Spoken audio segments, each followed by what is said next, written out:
call the work session to order. 5 o'clock here on September 16th. I appreciate everybody being able to make some time and join us. We'll begin the work session. Madam Clerk, if you conduct a roll call. Mayor Gaylor. Present. Mayor Pro Tem Matthews. Present. Councilwoman Jones. Here. Councilman Boyette. Present. Councilwoman Taylor. Present. Councilman White. Here. All right. And Councilwoman Weeks is out of town this evening. She'll be watching online. I'm sure we wish her safe travels and a safe return. So with that, we'll move to the adoption of the agenda. And one of us is maybe me that got my microphone up too high, but they'll get our levels adjusted as we keep going. We'd like to do an adoption of the agenda next. A request was made, I certainly think is reasonable, to on the consent agenda pull items F and G onto items requiring individual action, just to be able to discuss. This will be one of the first times we're applying the policy that was voted in by council, and so we could approve the agenda with the modification of moving items F and G under items requiring individual action. Other than that, the agenda as presented. Mr. Mayor, I make a motion that we approve the agenda as presented with the requested change of moving items F and G into items requiring individual action. All right, motion made and properly seconded. Any discussion? Hearing none, we'll call the vote. All in favor, please raise your hands. All opposed, same sign. Seeing none, motion passes. Thank you much. All right, let's go directly into item A, a 3-month update on our parking enforcement. Mr. Interim Manager, if you'd lead us on that. Thank you, Mr. Mayor and members of council. As we were directed to do a more of a data-driven approach towards parking, we asked our consultant to come back after revisiting the item and taking another second look at it. So he's here tonight, Mr. Dwight, to give us an overview of what his results are and give us a short presentation. And I do want to be clear as this is coming up, this is not an agenda item for vote this evening. This is ensuring the council is staying up to date on the data and on the trends and how things are progressing. We'll be able to, of course, come back and discuss parking at our pleasure, but this is not intended to be an item to be voted on this evening. This is an update for council to be able to know where we stand. So with that, Mr. Bassett, welcome and thank you again for coming back.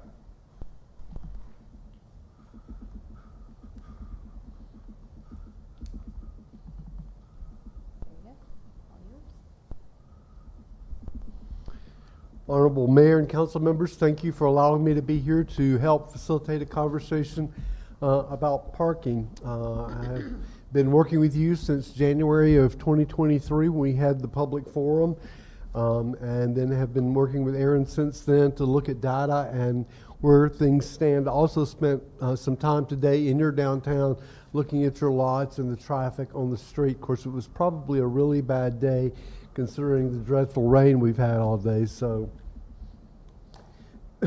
first thing I wanted to remind you of how important parking is. We don't think about it, especially when you go to Walmart and not in an urban area because it's subsidized by the shopping center and they overbuild. But parking is an incredible, important aspect to our economy, and it supports it in so many ways, from job creation to paying taxes. And it feels really important that we stop and remember that it is an infrastructure of our downtown very similar to water and sewer. If the parking isn't functioning, it's the same thing as not having sufficient water or sufficient sewer capacity to support those businesses. Next, I thought it would be important just to give a brief overview of retail parking management.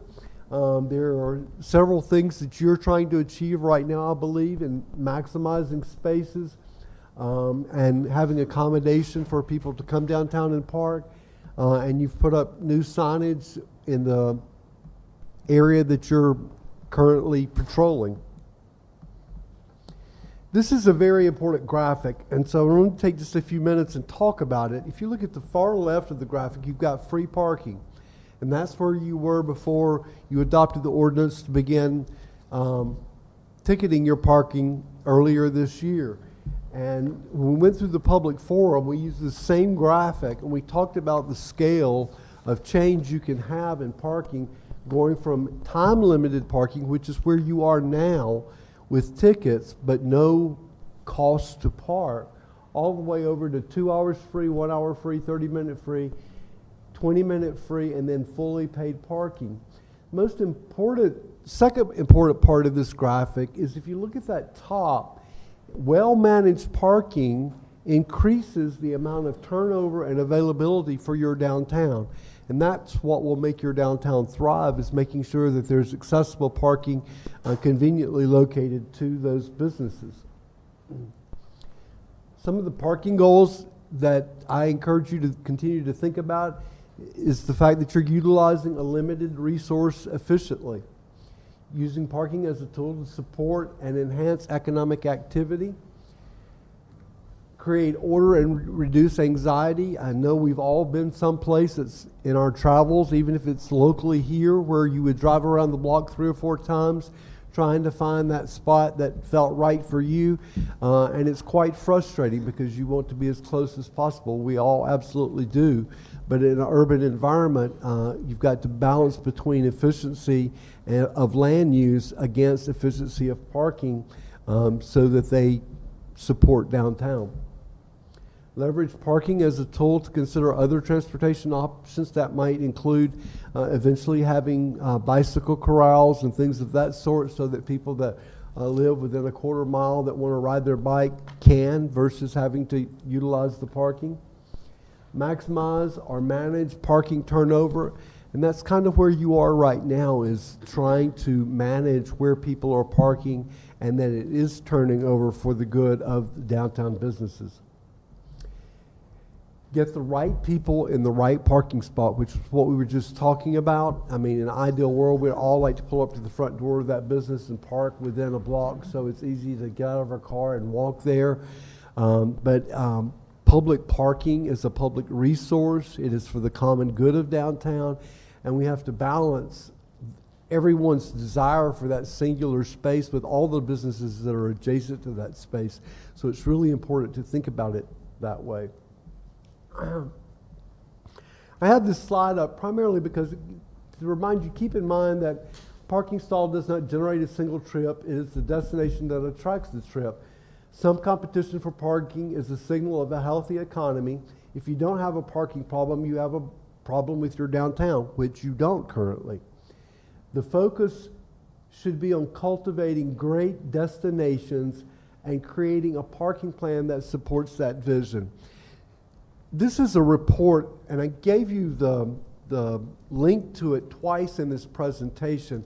Gresham, Oregon did this report several years ago, and they're in a not dissimilar position of view in beginning enforcement.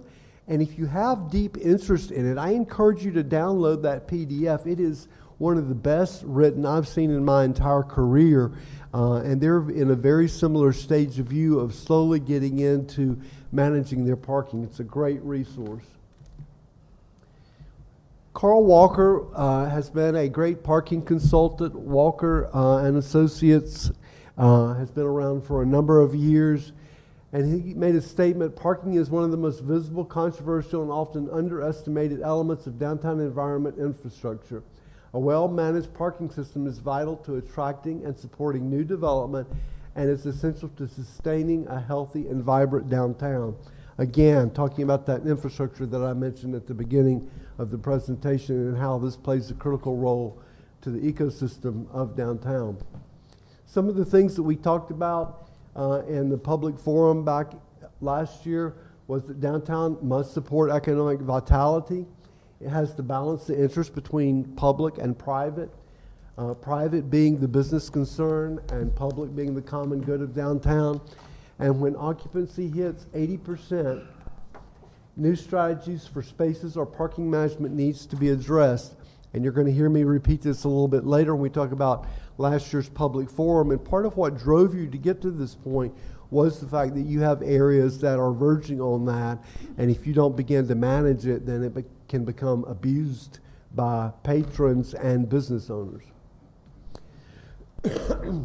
Putting a little dollars to parking. First off, let's start out with sales per square foot. That's what the number on the left side is sales per square foot. And if we start at the top, it's a regional wholesale type big box like Costco. There are very few in the industry. There is only one retailer nationally that I know of that exceeds $1,600 per square foot, which is just astounding to me. Most Walmarts and Targets are around $400 per square foot, but most downtown businesses strive to hit $150 per square foot at the end of 2 years. Some it takes longer. Sometimes it can take 5, 6, 7 years for them to even reach that point. But that should be a goal, is that you have an environment that allows those businesses to generate sales of $150 per square foot annually. So if we take those numbers and then we look at it, there is 600,000 square feet in the managed parking area of your downtown. If each business were able to achieve $150 per square foot in sales annually, you would have a taxable value of $89 million in your downtown. And that's only for the managed parking area. We're not talking all of downtown, we're talking the area where we're managing parking.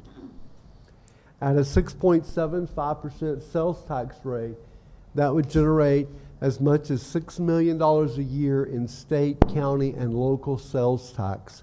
That doesn't include, if you understand tax valuation, what a building can generate and what it does generate and how successful the business in it is and how well the building is maintained are all factors that can affect valuation. So a strong downtown that's producing those kinds of sales also would affect the valuation of the building itself. Another way to look at it is the value of the parking space. This is from Vancouver, Washington. Came out of that same report I mentioned to you earlier.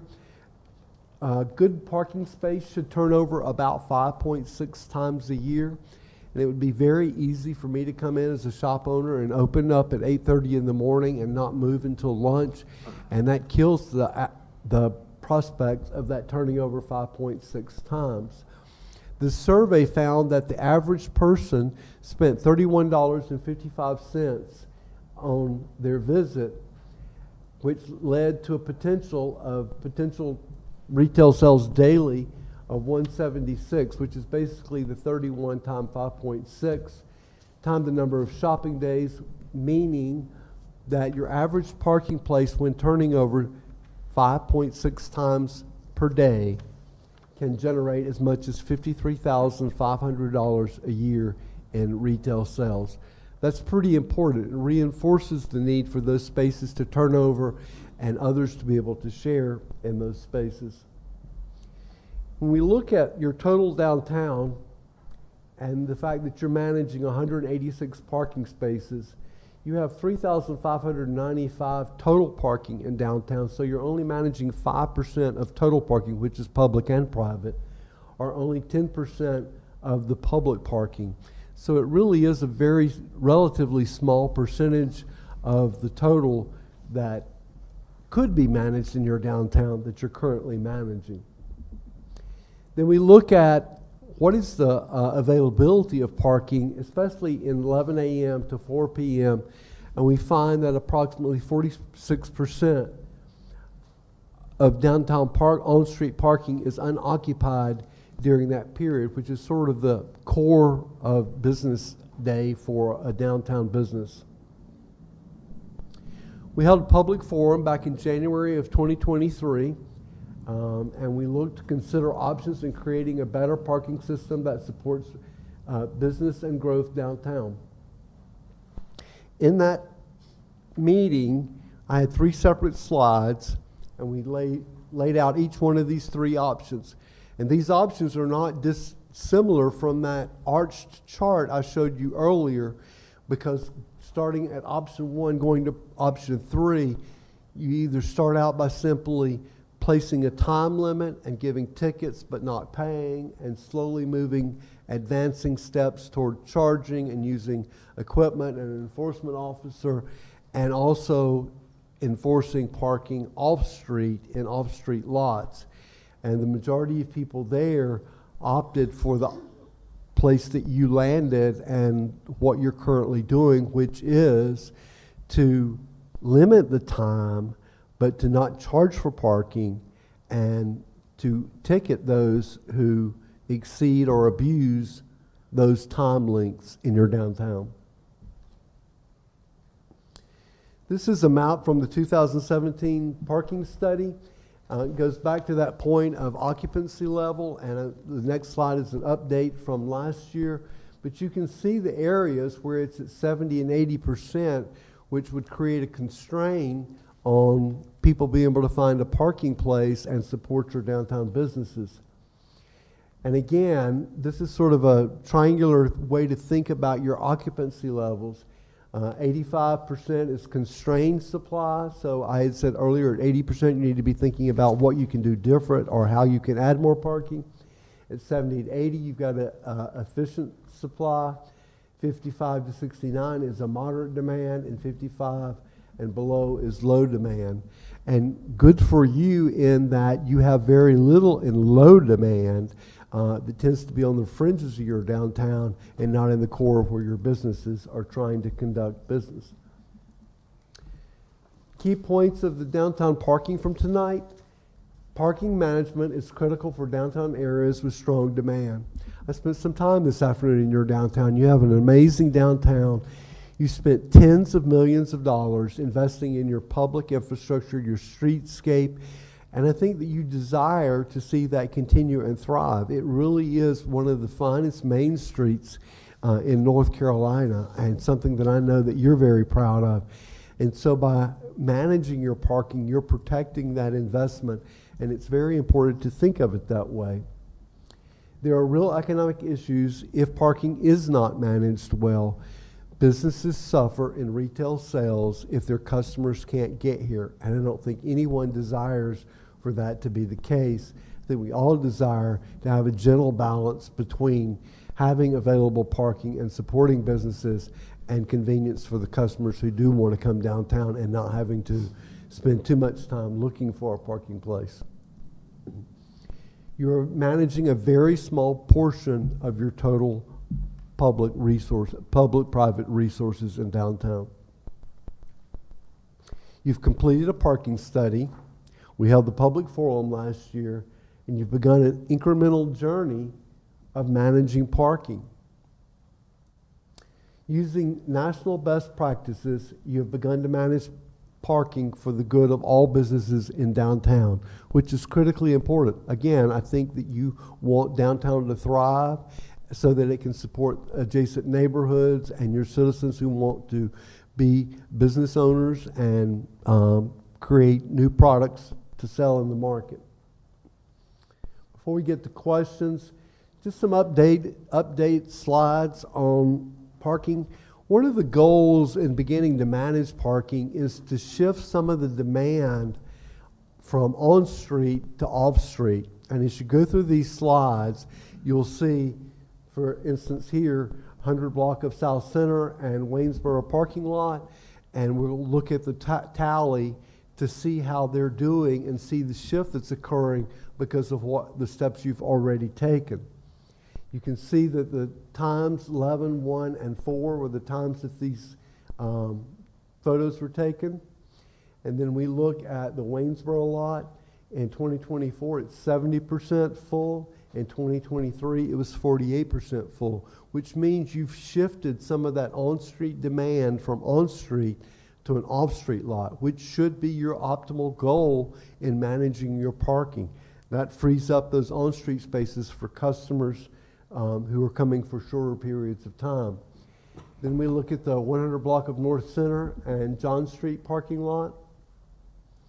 And John Street was 38% full in 2023 and is 85% full in 2024.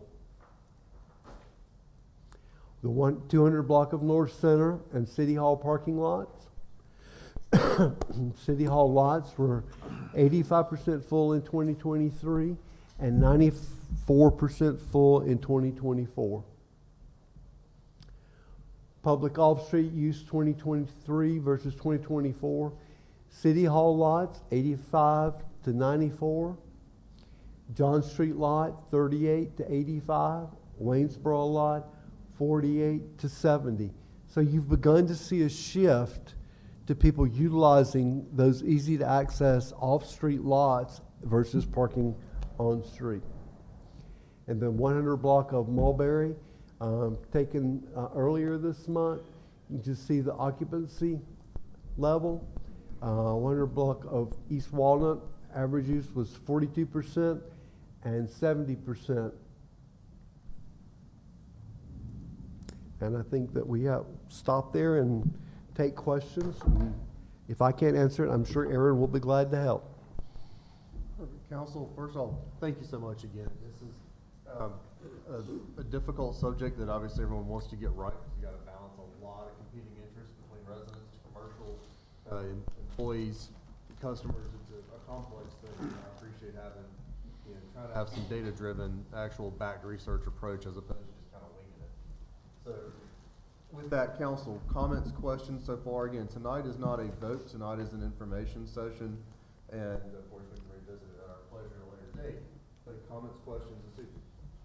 We do have the guy to ask questions about what they see as best practices and what they've seen in other places and things if we do want to. Councilman, please.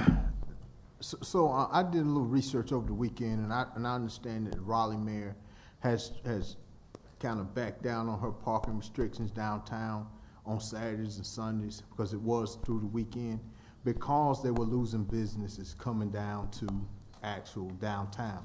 Fayetteville also did the same thing. They actually backed their parking restrictions down from, I think it was 7 to 5, I think, because they were losing business as well coming downtown. Could you tell me if parking is designed, or paid parking is designed to enhance the shopper's experience because of turnover, why would these two major cities have to back down because the traffic has diminished? Chapel Hill did it too on Saturday and Sunday. In fact, there was no restrictions period on Sunday, and there were some off-street limits on Saturday, but on-street was free. And it just depends upon the local market. If you want to work at driving traffic on Saturday, then you certainly could look at not having enforcement on Saturday, having it Monday through Friday. I think you're 8:30 to 5:30 right now, and just keep that. Are you patrolling on Saturday now? No, it's not. But the point was, because it's also driven to drive more people down, right. Turnover. And they noticed that the turnover on Saturday and Sunday had diminished. Absolutely. So they backed up off their parking. So I'm asking if the theory is for it to have more turnover, and they had to back off of it because there wasn't enough traffic, or traffic had diminished on those two particular days. So how do we derive that? So Raleigh I know really well, and so I can do a better job of addressing Raleigh. Coming out of the pandemic, I don't think it's anyone's secret that companies have struggled to get workers back downtown. So downtowns have struggled in general across the board. And so cities have taken steps to try to invite people to come in alternate times outside of just Monday through Friday, like on Saturday, to make up for any lax traffic during the week. And that was part of Raleigh's thinking. They have not gotten back to the point where the majority of their office buildings are even 60 or 70% occupied. And so they need to do whatever they can to drive traffic, and offering that option of being able to come down on Saturday with no enforcement or no paid parking. I think Raleigh still charges some, like in their decks. I don't remember exactly, but not on street. No, they do not. Okay. But yeah, it's to drive traffic primarily. Go ahead, please. Also, Raleigh has a residential permit parking Yes. for the residents who stay downtown, and it was done so that they could actually free up parking for the residents by limiting non-residents from parking all day. Have you know anything about this program, this actual program? I do, and Chapel Hill also had a residential parking permit program, but it generally could not be in primary business zones. In other words, not on street. It had to be in an off-street lot, and it had to be in a location that would balance between the residential interest and the business interest. And our parking program not only did the residential permitting in downtown, but did it throughout the city. And so it was a constant struggle to try to balance, because residents in neighborhoods could always swear that they could get 7 cars where only 6 were supposed to fit, and then you had to be the one that towed them when they tried to get 7 in. So, a residential parking program, they do not make money. In fact, they lose money because of enforcement, but they are important, because if you want downtown residential, you've got to make sure you're supporting residential downtown in parking also. And so figuring out what that general balance is, and is there off-street lots that you could use specifically for a residential parking program. Again, I would not encourage you to use on-street. I would make it strictly off-street for the residential program. But considering the large available number of parking spaces you have, you shouldn't have a problem doing that. Councilman? Okay, so now I'm answering this question. Would it be the city's responsibility to allocate parking spaces for the residents that live downtown, or would it be the persons that rented or The developer. sold their or have a mortgage? Whose responsibility would it be, and how do we get there? So in a perfect case scenario, you wouldn't need to get in the residential parking program, and your point is well taken, that the developer or building owner should think about that when they decide to develop residential or put residential in a building. Where are these people going to park? Even if it's only one parking place per bed or whatever it may be. We tried to push residential down to 0.7 spaces per bed, and the complex ended up using buses and causing a bigger traffic nightmare than if we would just had allowed them to go ahead and build 1 space per bed. So 1 space per bed is really what the market should support, and it really should be private developers providing that and not the city, unless it's some really special case where there's just no way to provide it in a reasonably close proximity. And we have the challenge here, to your point, Councilwoman, that things that are being redeveloped, we require it. It's the things that do not have any vacant land. I heard. Thank you. Okay. You're good. A lot of times we run into the issues whenever it's a property that doesn't have any vacant land adjacent to it or is part of it, and it's not being redeveloped, it's been continuously occupied in one form or another. And so that is, it's a balancing act, because there have been large redevelopment ones where we require them to go and do their lots, and that is part of our planning process. I certainly don't mean to cut you off. The floor is still yours. So now how do we address that issue? How do we, to make sure that, because I've never agreed with someone living downtown and not being able to park and not have parking spaces. I've never agreed with that. So now where do we go with that, and how does that help or hinder our parking situation? So first off, I would work with your planning director, and I know he was here earlier, to look at what are the opportunities for redevelopment. You've got a couple of buildings that are 6 and 7 stories, and if they were to redevelop, I presume they have pretty tight footprints, and how would you address those if they became purely residential, and where would you park? And come up with some scenarios with the parking commission group and think about how you might address that. Really, market-driven needs to happen to probably force you into that conversation, because it's hard when you're playing scenarios with these buildings, because you don't want to put too much time into it, because it may or may not ever happen. I mean, you know, that's part of what planning is, planning for the future, and how do we accommodate this. And so I encourage you to think about it, but I don't think I would go so far as to develop the system that you think you would like to put in place until you see where and how a project might be coming along that can supply parking and does not have access to available land within a block or two to provide parking. Council, any other comments, questions? Councilman? I'll go next. Go ahead. Thank you for the presentation and continuing to keep us informed, because we decided as a group that we want to make our decisions based on data, and appreciate that effort and what's being provided to us, and look forward to more to come.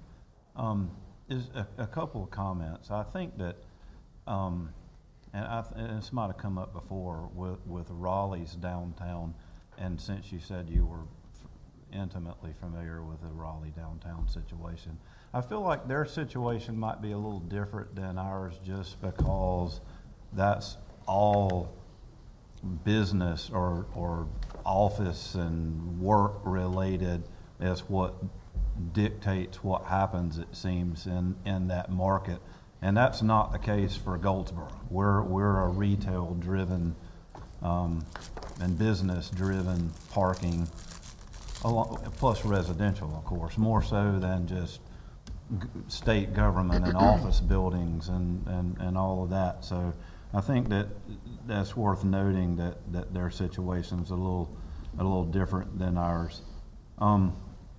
And another thing that seems to be with the data that's before us, that when we look at residential development moving forward in our downtown, which is part of what we want to see happen as a mix of residential and business, I think it's important that we as a group, when we look at redevelopment, plan for, okay, and as we're planning, okay, this person wants to develop this residential property, where's the parking for it? So that we can see to it that future development for residential purposes has off-street parking. That being said, I think it's completely important and necessary for us as a city to continue to regulate our parking, because of that's already an issue, and it's sort of what got us here to some degree, because people were using parking for residential purposes. Even some that had available parking, they were provided, but since there was no regulation in place, it was easy for them to park in a business related parking place and clog up that parking place and prevent the turnover. And I, as well as every member sitting up here, is completely aware of the concerns of folks that are being affected negatively by the parking, and we're trying to figure out how to balance all concerned. But I will tell you that in the last 30 days, I've had a considerable number of people just sort of stop me on the sidewalk and nudge me and say, hey, it's making a difference. As you pointed out, I was able to pull up to XYZ business and run in and do XYZ, and there was a parking place for me to pull in. And we noticed that when we're driving up and down Center Street, that the managed parking has a purpose, and we can't make an informed decision about how to do what's best for all concerned without this data that you're providing. So again, I agree with I that. appreciate the work that's being done, and look forward to the next round of presentation and providing us the information we need, so as an elected board we can figure out what to do with it and what changes we need to make moving forward. I wouldn't think that exactly as it stands right now will be exactly what what we're looking at when it's said and done with, but we certainly will be able to at least feel like we made a decision based on data and a data-driven decision. So thank you. So one other thing I'd add about the residential, so if you're going to look at this issue and begin thinking about it for the future, just because you provide a residential permit does not mean that that gives them the right to 24-hour parking. And my experience says that it's not unreasonable to say this permit that will cost you X dollars per month, whether it's 10, 20, or whatever, gives you the rights to park from 5 p.m. to 8 a.m. And if you're parked in this space and are utilizing a permit decal or some sort to designate that you have a residential permit and you're parked outside of those hours and are not paying, then, I mean, that's part of developing this kind of residential program. If it's something that you're going to look into, there's so much depth to that because there's so many scenarios you can apply to it. But the one thing I would encourage you to remember is you don't have to have a residential permit applicable 24 hours a day. It can be time limited so that it doesn't have a negative impact during the core business day. All right, President, the floor is yours, and then Councilwoman Taylor. Just one quick question for you. I didn't see this parking time extension permit in the actual presentation, but it's in our agenda packet. Have you had a chance to look at that? Yes. Okay. This is the data where you're allowing you're not timing those spaces. They've got a separate permit. Is that correct? Each business in the managed parking area can get up to 5. Right. Ms. Fonseca, if you would come up to the microphone. So I guess, Aaron, you might could answer this too, but wanted to hear from the parking expert, the guy. My question in particular is question 5, which says, how often have you received complaints from your customers about 2-hour parking? There's an option for never, which was 16 responses, and then there's an option for daily, which had 13 responses. So in some of that, getting with the businesses, which we only have 43 responses or 44, one says 43, the other one says 44, so we'll say 43 responses, which is not a lot considering how many businesses we have downtown. But based on this data, do you think it's worth taking another look at it just based off some of the information that's provided here and just these 7 questions that we asked our businesses? So a couple of things. There are 75 active businesses in the managed parking footprint. So we were able to get with 59% of those businesses. We picked a key part of the day. It was about 11 a.m. There were 6 staff members from the city that kind of divided and conquered and tried to get to all 75 of those businesses. So the ones that we didn't get to weren't open. That's the reason that they weren't surveyed. But the goal of the survey was just to provide some objective information for you all because you've asked for updated information from businesses about how they feel about the parking. What you have in your agenda packet is kind of a mix of data-driven photos. This is what the actual parking situation looks like, and then an anecdotal view of how parking feels for those businesses. So it's going to feel a lot different for all different types of businesses, but we wanted to give you purely objective data. So primarily the ones that said that they receive complaints daily are the businesses that have more shoppers or customers that are there for longer than 2 hours. That said, a lot of those businesses did not have any of the parking extension passes. To date, how many passes have we given out? 45? 45, and there are 2 businesses out of those 75 that use them regularly. So the businesses I spoke with, I think there was only 1 business that actually had the PTEPs. About 6 of them said that they would utilize it, not regularly, maybe seasonally.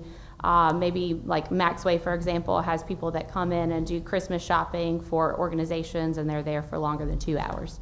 So a lot of those people that said they get regular complaints did not utilize the PTEPs yet.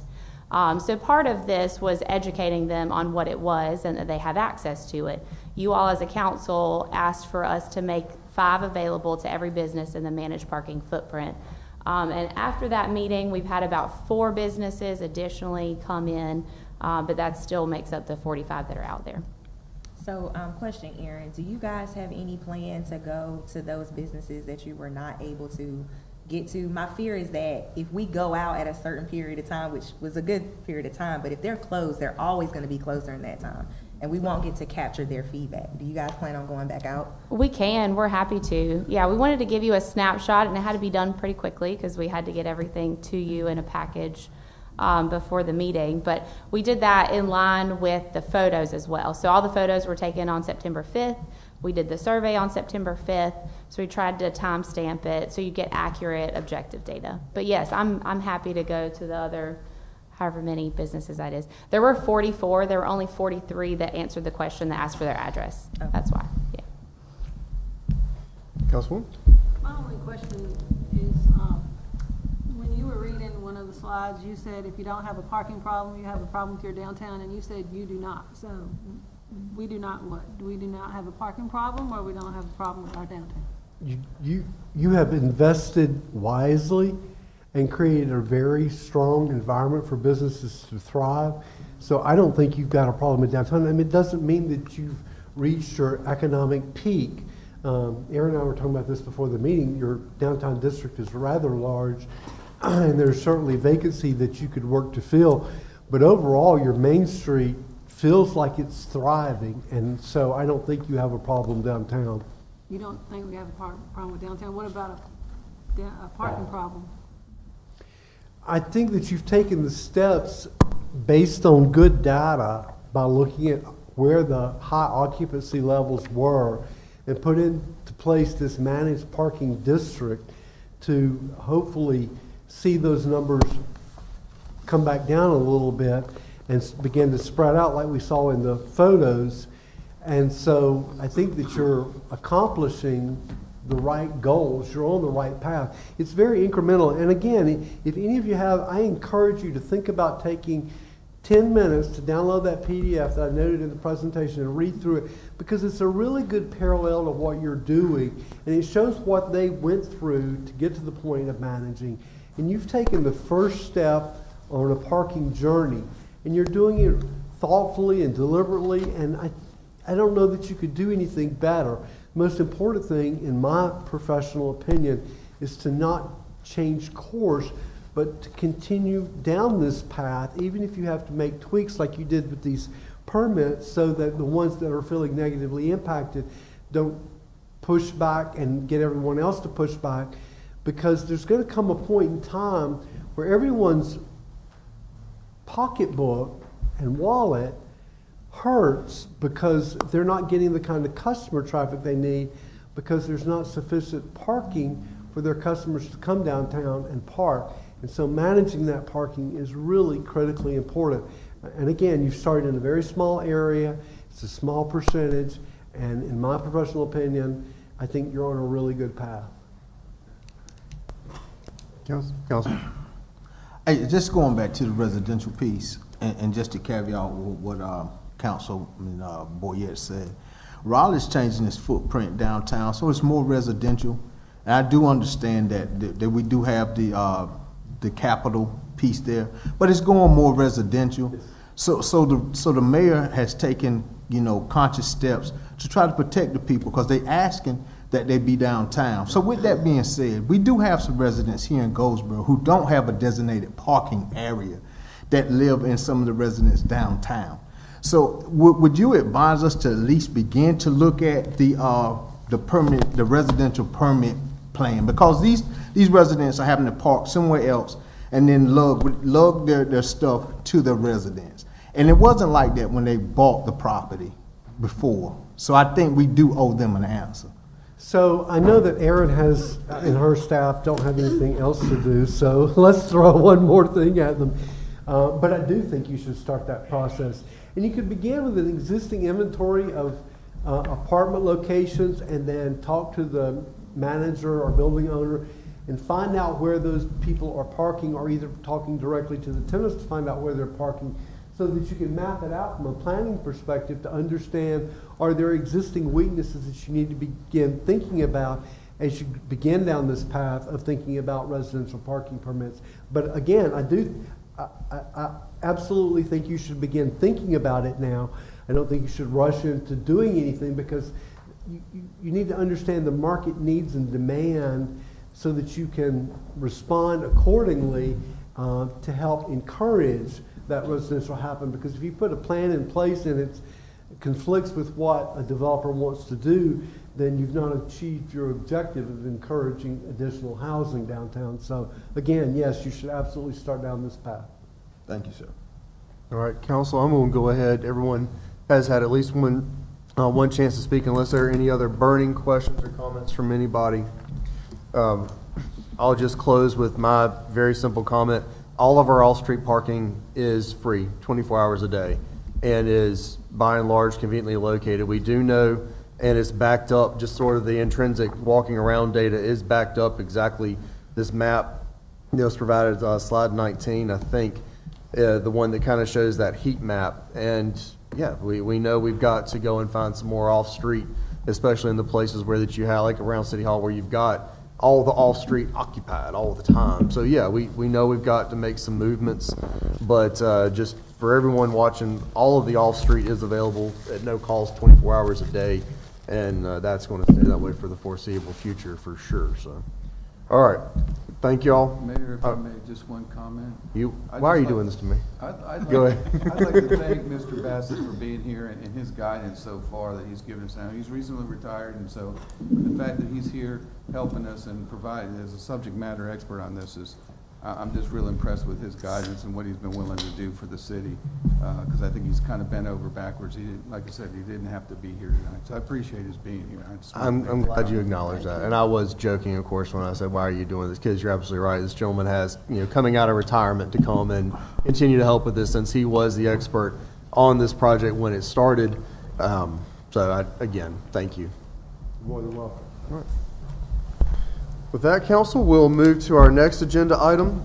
Item B under old business. They're still in the work session. We're going to learn a little bit about PFAS and what we're doing to resolve it. And Mr. Livingston, if you would get us started on this one as well whenever Burton's ready. Thank you. We have Mr. Reed Barton here with CDM Smith, and the good news is a few months ago, we were awarded, or a month and a half ago, a $500,000 planning grant to look at options to reduce our PFAS and PFOS, and he'll explain what that is. And we're slightly, very so slightly, in that range of needing to comply with the new regulations that have come out, and there's a timeline involved in all that. But the grant that we've received is going to help CDM Smith look at options that we would have to reduce those PFAS and PFOS chemicals, forever chemicals that are in our water. So without any further ado, Bert, I'll let you introduce. Yeah, let me introduce Reed Barton from CDM Smith. He's been basically our go-to person right now with our PFAS information. They'll be doing the study for us through the grant, so we know under. Thank you, Council. I have, I feel like this helps up front. I have 9 slides, and some of them I can click right through. So I think the goal here is there's no decisions being asked for. This is informational.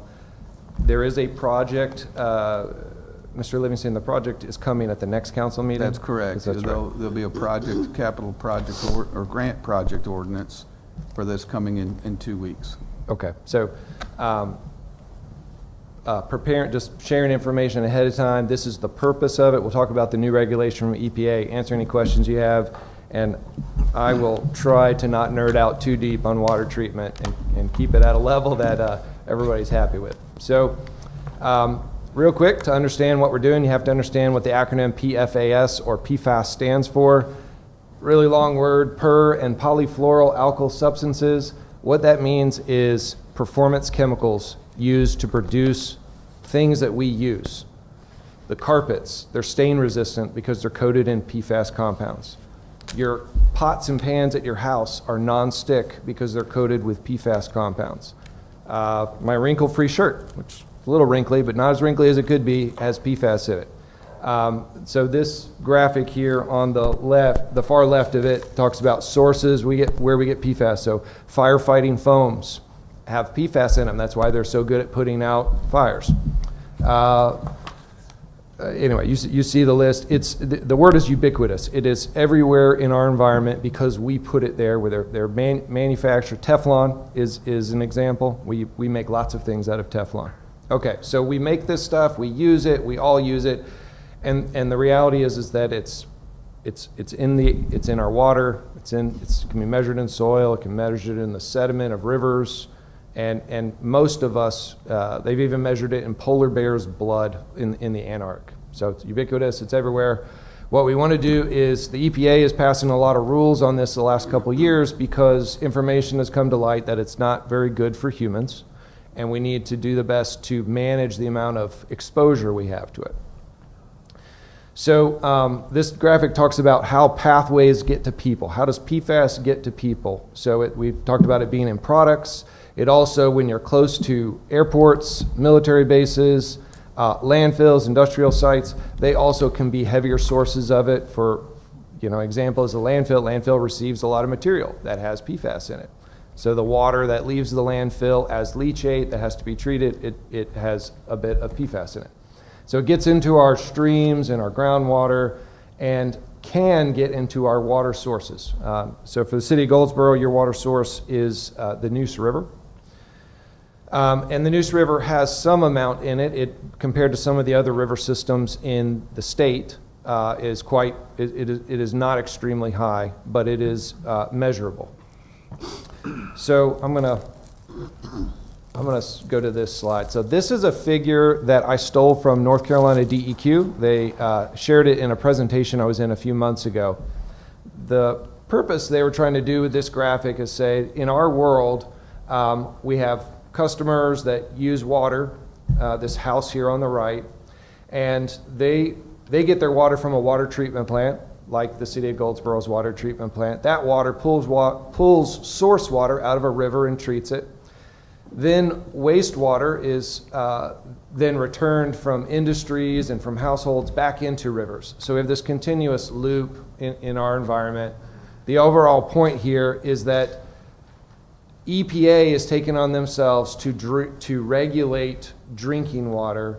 The state of North Carolina has taken on themselves to regulate what goes back into the river. So from a regulatory standpoint, you're probably going to hear a lot more about this topic going forward. It's going to affect wastewater plants from state regulation, and it's going to affect drinking water plants from EPA regulation. All right, so back up again. EPA passed several regulations, had several actions. Sorry, this slide isn't available. I just left it out of the slide deck accidentally, but I'll read from it. So EPA's actions over the last couple of years, in 2016, they passed what they called a health advisory level for PFAS. And it was, call it a recommendation, not a rule, nothing that had to be followed, it was just a recommendation that said, we think that 2 PFAS compounds should be removed to a certain level out of your drinking water. The good news is that the city of Goldsboro has always been in compliance with that recommendation. That was in 2016. Fast forward it to a year ago, EPA came out with a draft new regulation of an exact enforceable level. It said, we're going to lower it. We had a health advisory up here. We're going to lower it again. It's pretty significantly. It went from these 2 compounds could be at a total of 70. We call it parts per trillion, but it could be at a unit of 70. They lowered it to each had to be below 4. So very significant drop. That drop is what's causing the city of Goldsboro to take action now. To get below 4, we need to add some additional treatment at the water treatment plant. And I don't know that it's really worth me spending a lot of time on this, but what this graphic says is that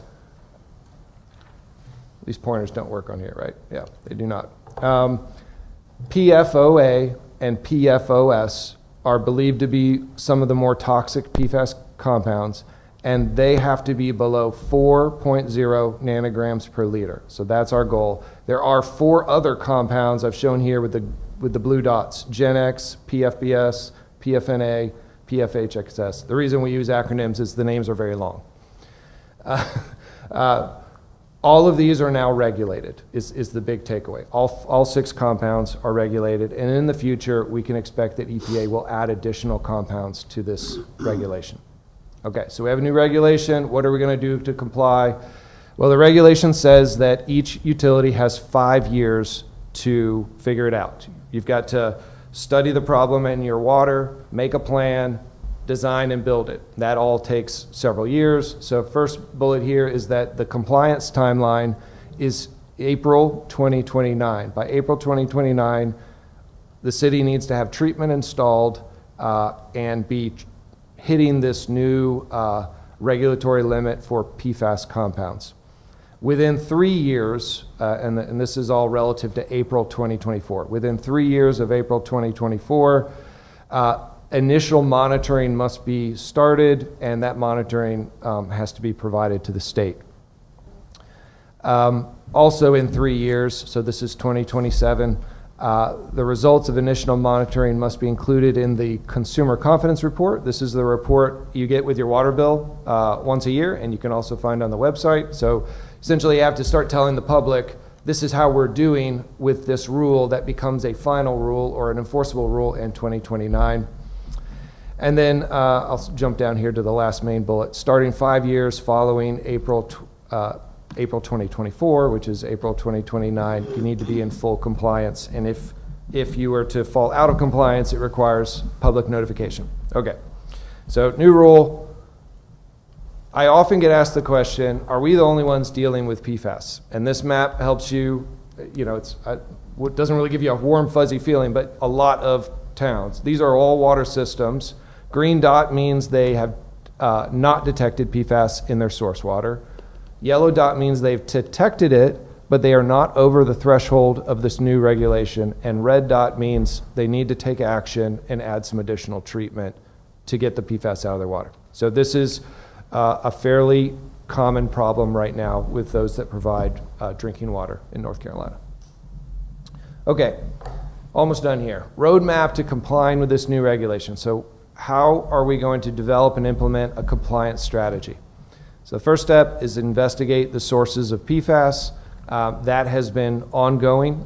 City staff and working with some partners have been gathering data, gathering resources. The next step, and this second bullet is where we're at right now, we're going to evaluate treatment alternatives, including pilot testing of those alternatives to compare them, and selecting a treatment strategy. So if I could draw a red square around those 3 bullets, that is the scope of work that's coming to you at next council meeting, and it's fully grant funded. Money was given from the EPA down to the state. They took applications. The city submitted an application, and you were selected for one of those grants. The steps that remain after that are design and construction of the capital improvements, and of course, keeping the public informed on your progress is important throughout the whole process.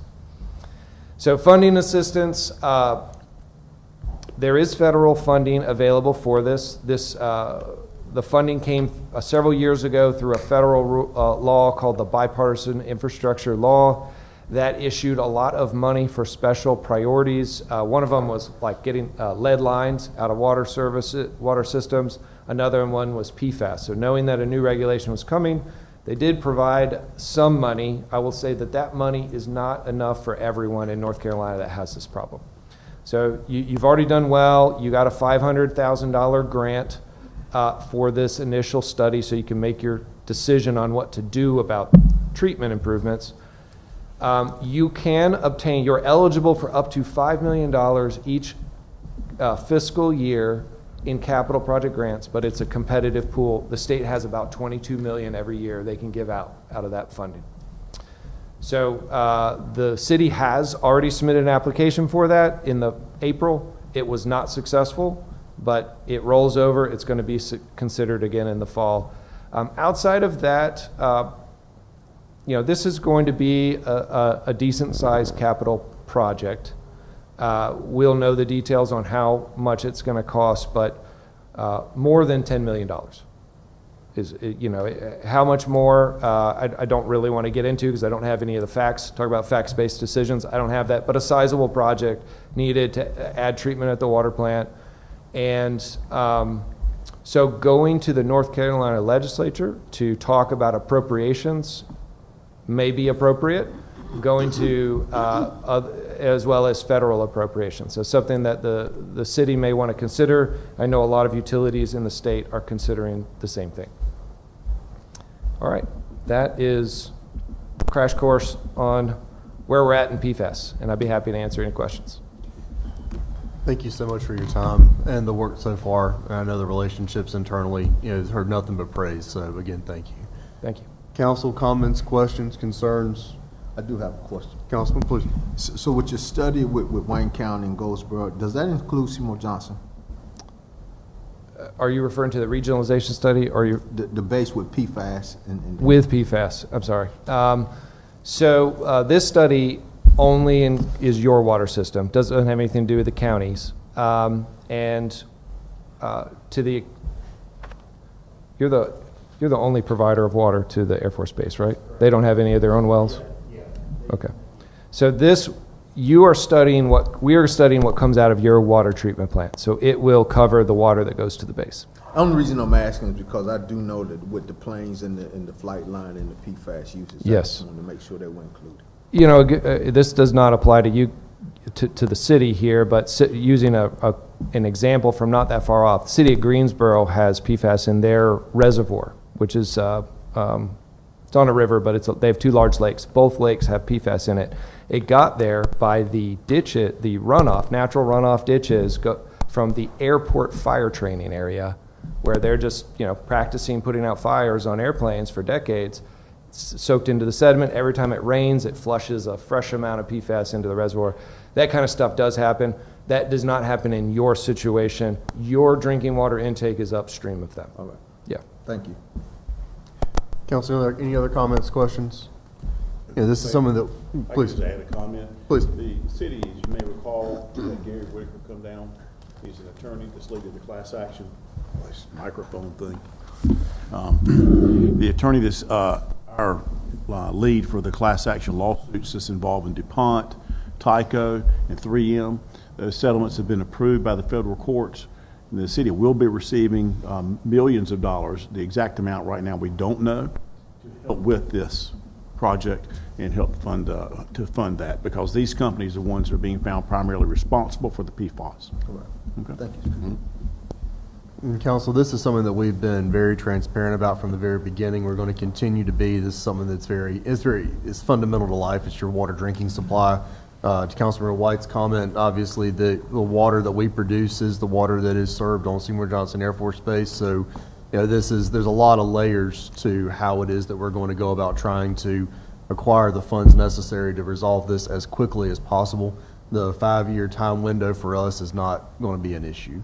This is going to be something that's handled a lot quicker, and it's a full commitment and a very transparent commitment. Council, any closing comments? Thank you. And I'll just say one more time for the record, you are fully in compliance today and have been. This is a regulation that we've gotten early notice on, and we have a plan to stay in compliance. Thank you again. Bert, as always, thank you, sir. So with that, let's keep on going. We'll move into new business, item C, 4C, or stormwater inventory. Mr. Livingston, if you'd kick us off with that. Sure. Thank you, Mayor. We have Dylan Scheffler, who's in charge of our GIS operations and doing a fantastic job with his new staff who are also here. And he's going to go over some of the stormwater inventory that we've been working on the last year and a half or more, mapping and so forth. And I'll hand it over to Dylan. All right, thank you. Good to see you tonight, sir. Good to see you. Good to see you. So yeah, before I kick this off, I do want to introduce my new staff over here, Kelsey and Mizner, both ECU grads here, first job, City of Goldsboro. So, so let's go ahead and kick this off. We're going to talk about stormwater today, the stormwater inventory project. This has been ongoing for, I want to say almost 2 years now. So we're definitely excited to see this approaching the end. So just to talk about a little bit of the project objectives, like why we were doing this. So We want improved infrastructure management for our stormwater. So knowing the exact condition and location of these stormwater assets like pipes, drains, retention ponds, it allows the city to manage these assets more effectively. It helps in prioritizing maintenance and repairs based on actual conditions rather than estimates. We also want enhanced flood risk management. So accurate data on stormwater infrastructure will help in understanding and managing flood risk for the city. Assessing the condition of the assets, the city of Goldsboro can identify weaknesses and address them to prevent flooding during heavy rain. Lastly, long-term cost savings. So proactive maintenance and timely repairs identified through assessments can prevent more costly emergency repairs and replacements in the future. This can lead to significant cost savings over time. So we want to basically, repair it before it gets really bad. And that's what this project did. The stormwater inventory and condition assessment was also included in that. So the project schedule started with task 1. This was the GIS development preparation. And from the beginning of the project, we knew that we wanted to put this into the utility network, which is the latest and greatest when it comes to asset management for utilities. It basically secures data integrity through an underlying system of rules, as well as allowing more advanced functionality like analysis and tracing and whatnot. So we wanted to develop a geodatabase for data collection initially. And we didn't migrate this data. This was basically collected from scratch. We had reviewed existing GIS data that we already had. We have a stormwater network in the GIS already through Geometric Network, which we were able to reference and kind of give ourselves a starting point. And then there was also print maps that we went over as well. Task 2 included the mapping, inventory, and assessment of the stormwater assets. So there was a comprehensive field survey of the stormwater assets. This was done by Stewart, subcontracted by CDM Smith. They went to the field to actually visualize these assets. They took a picture, they assessed the condition, and they took measurements based on what they were able to find in the field. Task 3 was at the actual GIS database development and the implementation of that database. So after all the data was collected, we were able to compile that and form an actual utility network database. We were able to implement that within the city of Goldsboro's infrastructure. And at the end, there was some design and configuration of GIS applications and dashboards for these. So the best way to show it is to visualize it through some pictures. And I'm not sure if you can see this very well, but this is West Grantham Street where it kind of intersects with 795. This is the old stormwater network. So there's not a lot of attribute information, as you can see at that table on the right side. There's mainly just kind of some ownership information, but on the map itself, you can see a size and a material. We had minimal attribute information. We didn't have any retention ponds or ditches mapped, and there were no tracing or modeling capabilities within this network. So after we were able to complete, it kind of switches to something like this, where you have much more detailed information, as you can see on that table on the right. When you click a feature, you're able to see invert, rim elevations, high pipe elevations, and depths, as well as more general information like wall material, frame material, and whatnot. You still have the same diameter and the material on the actual size of the pipes, and you're able to also see that there's retention ponds at the top and bottom map now. And so if you were to go back to the old, you can see it's just basically blank space all up in there. But now there's more retention ponds and ditches mapped, and we have a much more extensive network now. There's also photographs attached to each manhole and inlet, so that's kind of an example of what you would see if you were able to click one of those stormwater assets. The middle picture, just the picture of the manhole, you can see what each asset within the city looks like and the condition of it. So some statistics and conclusions. So the number of mapped pipe miles between public and private increased by 37.5% based on what we had before, which is pretty crazy. I think we had 750,000 feet before. We now have over 1 million feet of mapped stormwater pipe in the city, between public and private. Same thing with number of inlets and manholes. They both increased by 29%. This does include public and private, but we have a lot more data now. We have a lot more of an extensive network. So the project provided the city with a comprehensive stormwater database, which is going to provide a solid base for stormwater asset management. The field surveys and condition assessments have given us insights into the status of these assets so we can have better maintenance and decision making. And we configured and integrated the stormwater utility network, which solidifies our data integrity and allows for more advanced analysis, visualization, and data management. That's it. So this is something that we've certainly drilled in on in the last couple of years, and certainly since December when this council took office in its current form, of being able to make wise decisions and try to have the data to be able to make a decision with the funds that we have, to be able to be deliberate and be able to stand behind the decision. And this is one more layer to it, because stormwater mapping, it's raining like cats and dogs today, it's important. And ensuring that, I'll stop harping, I'm just giving everyone kind of a moment to collect their thoughts. Knowing where that water flows, how you can move it away from residential areas, away from commercial areas, into appropriate retention ponds, where there may be a missing retention pond, and we, the city, may have to figure out how to be the solution for a collective group of people, or whatever it is important. And I really appreciate the work of you and your team. Welcome. I'm a NC State guy, but go Pirates anyway. Whatever it takes to get good people in the organization. I really appreciate the work. So with that, council comments, questions. It's a unique kind of geek out lower level thing that's really going to give us some tools in the future. So, council, Pro Tem.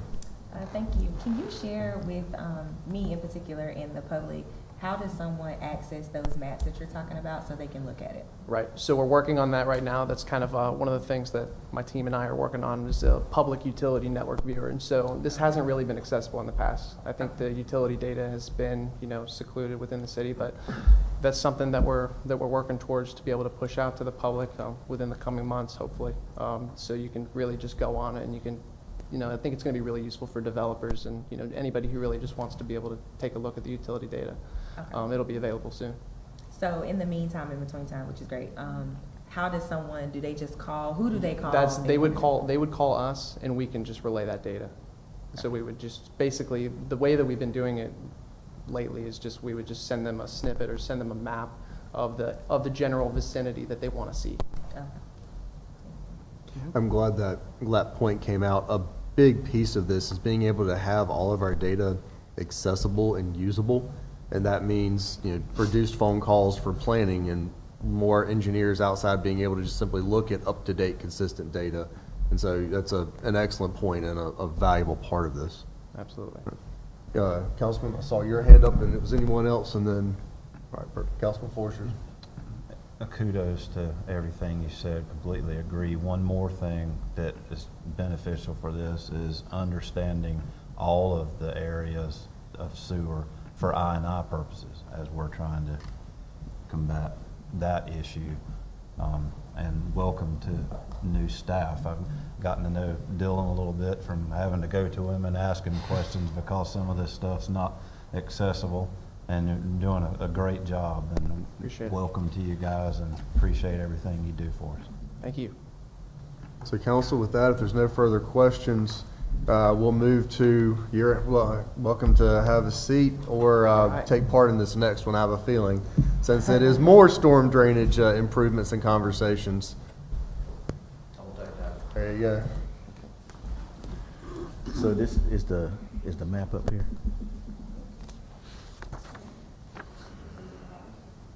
Yeah, I thought so. Maybe I did. I'm sorry. Anyway, so this is the Musgrave Manor storm drain subdivision that we're going to be working on. If anyone wants to see the map he's referring to, it's page 54 of the agenda. Okay. There you go. Sorry. Okay. All right. So this is an annex area that we annexed in the 90s, and we kind of took over. I guess we took over a drainage issue out there. There's 60 acres of offsite that was never accounted for when they were designing the pipe structure for that.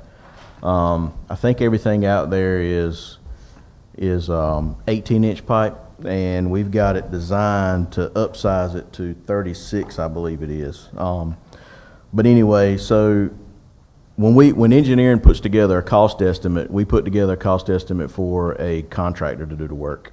And yeah, that's it. So when we put numbers on this project, we put a number of $930,000 on it. Public Works, we had conversations with Kelly and Matt, and Rick was involved, and we're going to do the project in-house, and they're going to be able to do it for $128,000. I mean, you're talking about considerable cost savings. They're going to break it down into 3 phases.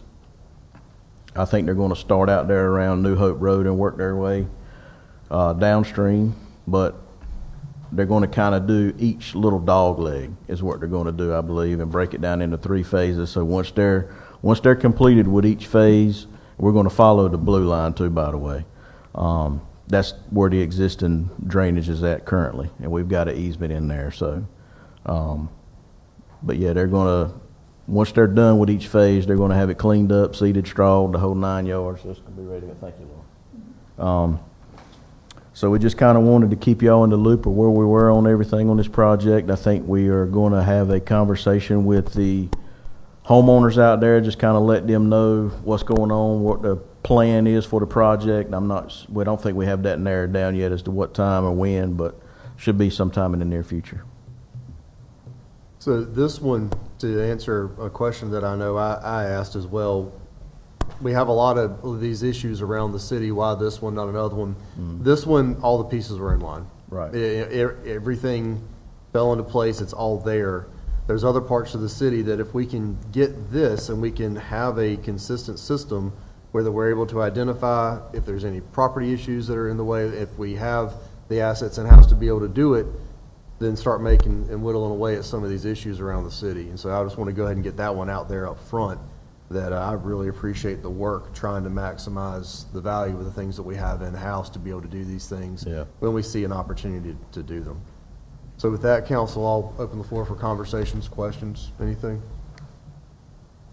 All right. Mayor, Go just ahead. so you know that this is coming out of the Stormwater Fund, and we'll be bringing back an ordinance in 2 weeks to take money from the Stormwater Fund. This is exactly what a Stormwater Fund is for, and we're putting the dollars that taxpayers pay to good work here. That's also where the stormwater inventory project that Dylan just talked about, we got that money out of there too. It's $1.5 million for that. That's what it's there for. Yep. That's the point, is to be able to fix things. So with that, council, I am going to ask for a motion to concur with the completion of this storm drainage improvements using these in-house resources in Musgrave Manor subdivision, and ask staff to submit a budget ordinance at an October meeting. Is there a motion to do so? So moved, Mr. Mayor. All right, motion's been made. Is there a second? Second. All right, motion's been made and properly seconded. Is there any discussion? All right, hearing none, we'll call the vote. All in favor of concurrence, please raise your hand. All opposed, same sign. Seeing none, motion passes. Mr. Livingston, let's get an ordinance together beginning of October, and we'll get that one going. Thank you, Mayor. All right.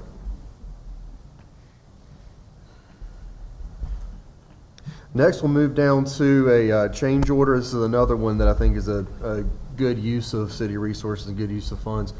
Mr. Livingston, if you get us started, or if you just want to kick it over to Ms. Brown. Thank you. I'll just quickly mention it. We had $250,000 of travel and tourism funding that we had set aside in the budget for a large metal building, shell buildings of sorts, to house our equipment out there to keep it from deteriorating quickly. And we reduced the cost of that building down considerably, but we realized in reducing it down, we probably should have kept insulation in the bid so that we could keep the building from sweating and keep it from freezing on the inside and protect our equipment further.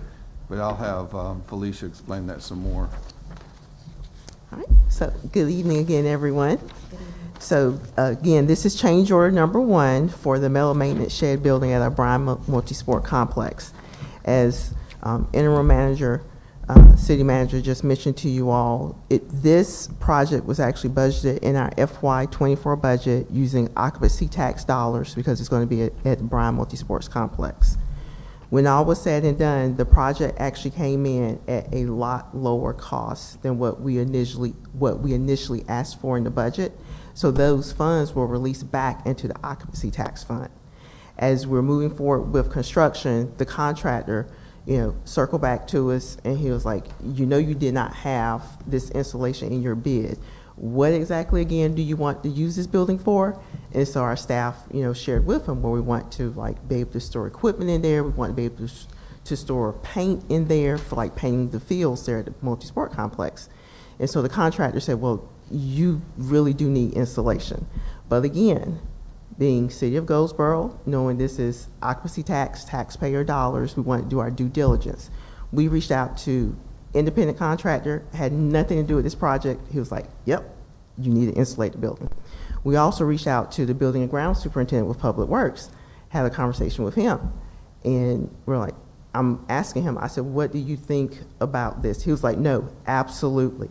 He said, this is the stuff that we as city staff and as the city need to focus on going forward.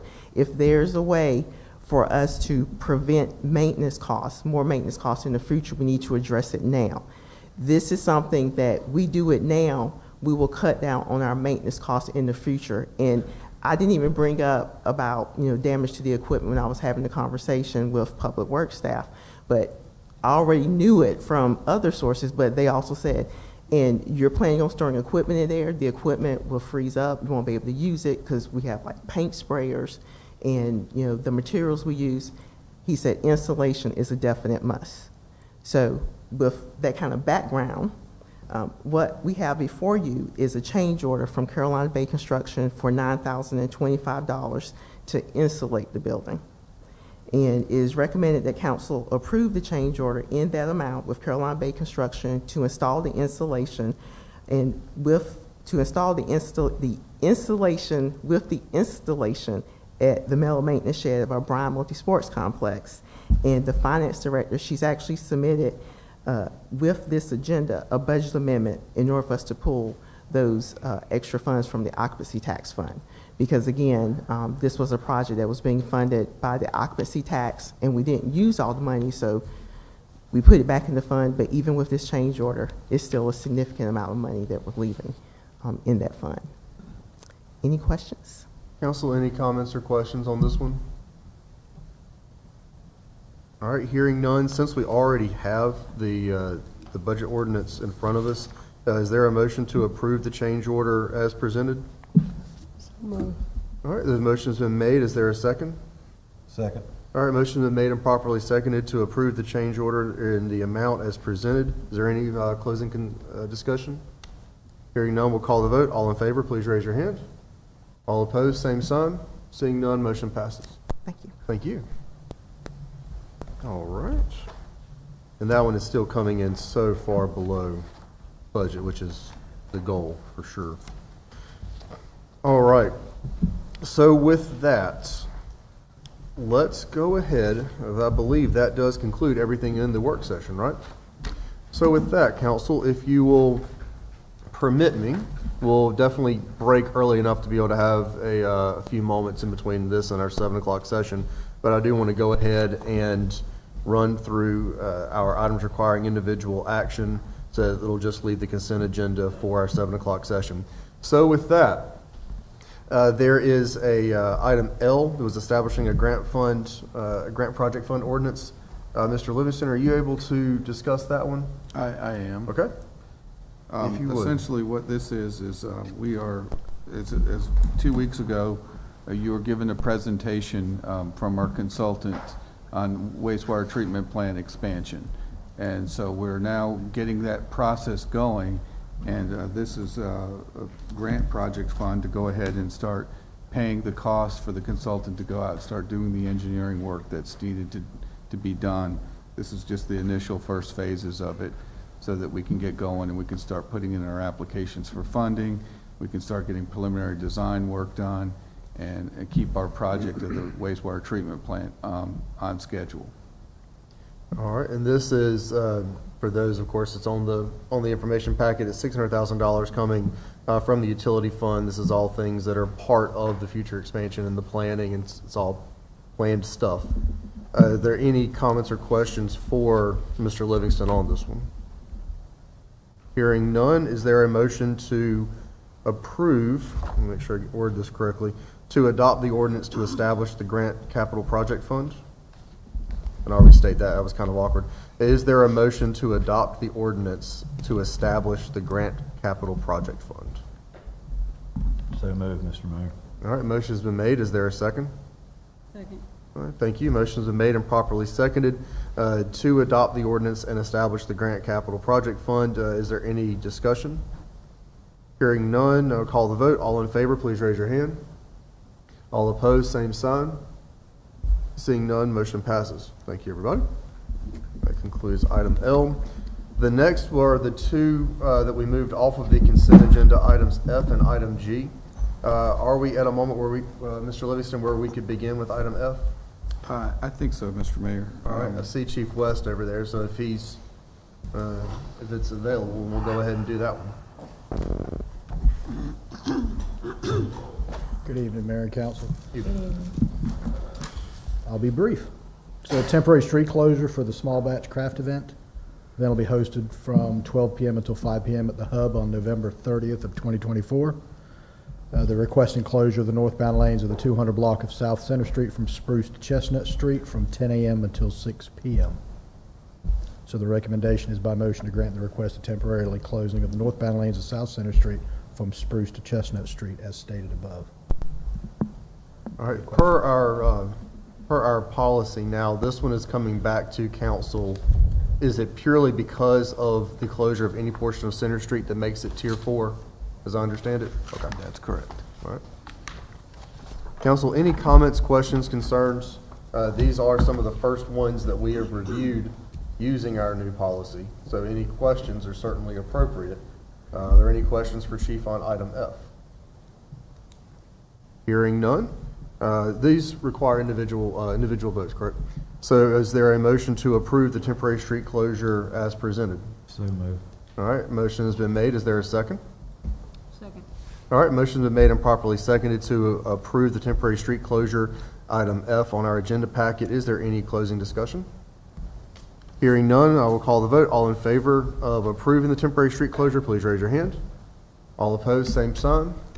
Seeing none, motion passes. All right, Chief, while you're still up there, Mr. Livingston, if you'd roll us straight into item G. Okay, this is a Halloween festival. It's, I'll let the chief explain the details of the road closure. Go ahead, Chief. Okay. The Artistic Dance Academy, along with Downtown Goldsboro of the Downtown Development Corporation, will host a 2024 Halloween Festival event.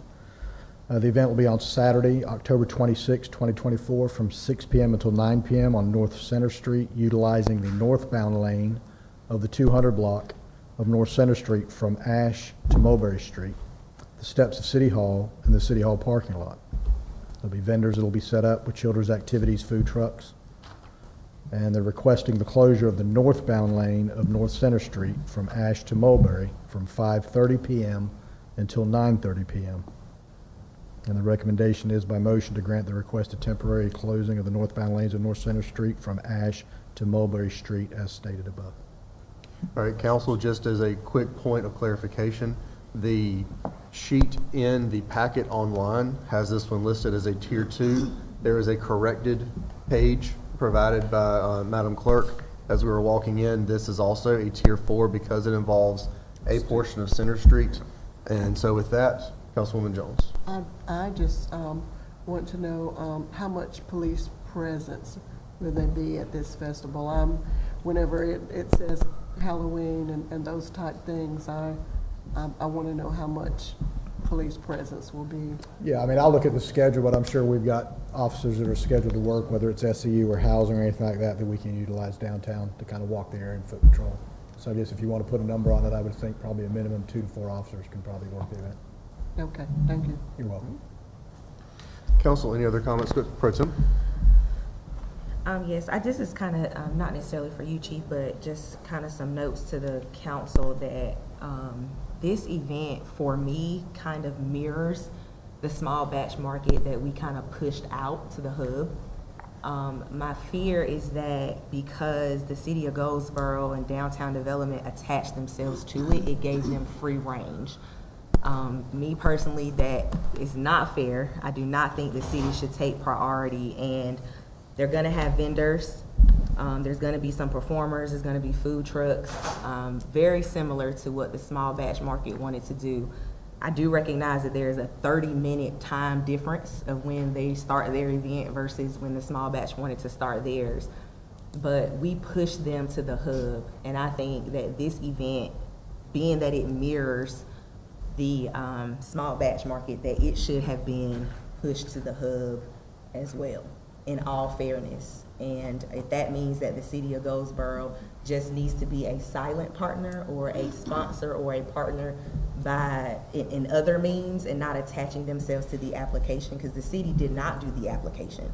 The applicant was actually done by ADA. So I don't know if, you know, the city attaching themselves to it made a difference, but I don't think it's fair. And I think staff should have directed them to the hub just as staff directed the small batch market to the hub. What is, just to follow on that, Chief or Mr. Wilson, if you know, what is the city's role in this one? Are we a sponsor? To my knowledge, no. That would be news to me. I think we're doing the small batch ones. We've been improving those administratively right out here on Mulberry Street now. So I think this was a voluntary decision that they went to the hub because they wanted a different venue. That's what my understanding was. But in this one, just to clarify where this is coming from, on the front page of this temporary street closure, the background, it does say our Artistic Dance Academy, along with Downtown Goldsboro, the Downtown Goldsboro Development Corporation will host. And so that's why I was asking what, if we knew exactly what the city would be listed as a Well, is host that doing. the city or the nonprofit arm? This one, the way it's worded, it says Artistic Dance Academy along with Downtown Goldsboro, which I would interpret to be the Downtown Goldsboro Development Office. And then the Downtown Development Corporation, which would be the nonprofit arm. So again, I'm just going off of the paragraph. Just to be clear, I support closing the streets. I think it's a great idea to close the streets. But to me, this one mirrors, and my fear is that because the city of Goldsboro had attached themselves to it, that the organization who wants to host it now gets to get that priority, which allows them to do what we did not allow another organization to do.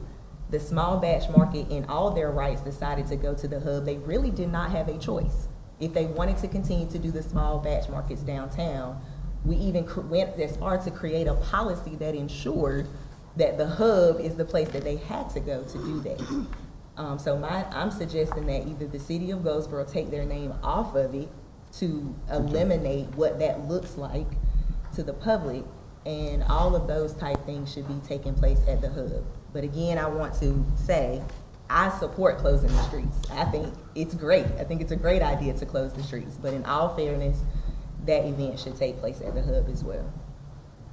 Councilman. Question. If memory serves me correct, this particular event is an ongoing event, isn't it? I mean, it's happened multiple years, right? Or am I confused? Not consecutively, but it has happened. Well, before COVID. It stopped at COVID, didn't it? I don't have a clue. The only thing I can read that brings, it says in conjunction with downtown trick or treat. I don't know if that's when they used to do, when the city used to do the downtown trick or treat, and now it's just kind of partnered with that. I'm not sure. But the only thing in the application I can see is in conjunction with downtown trick or treat.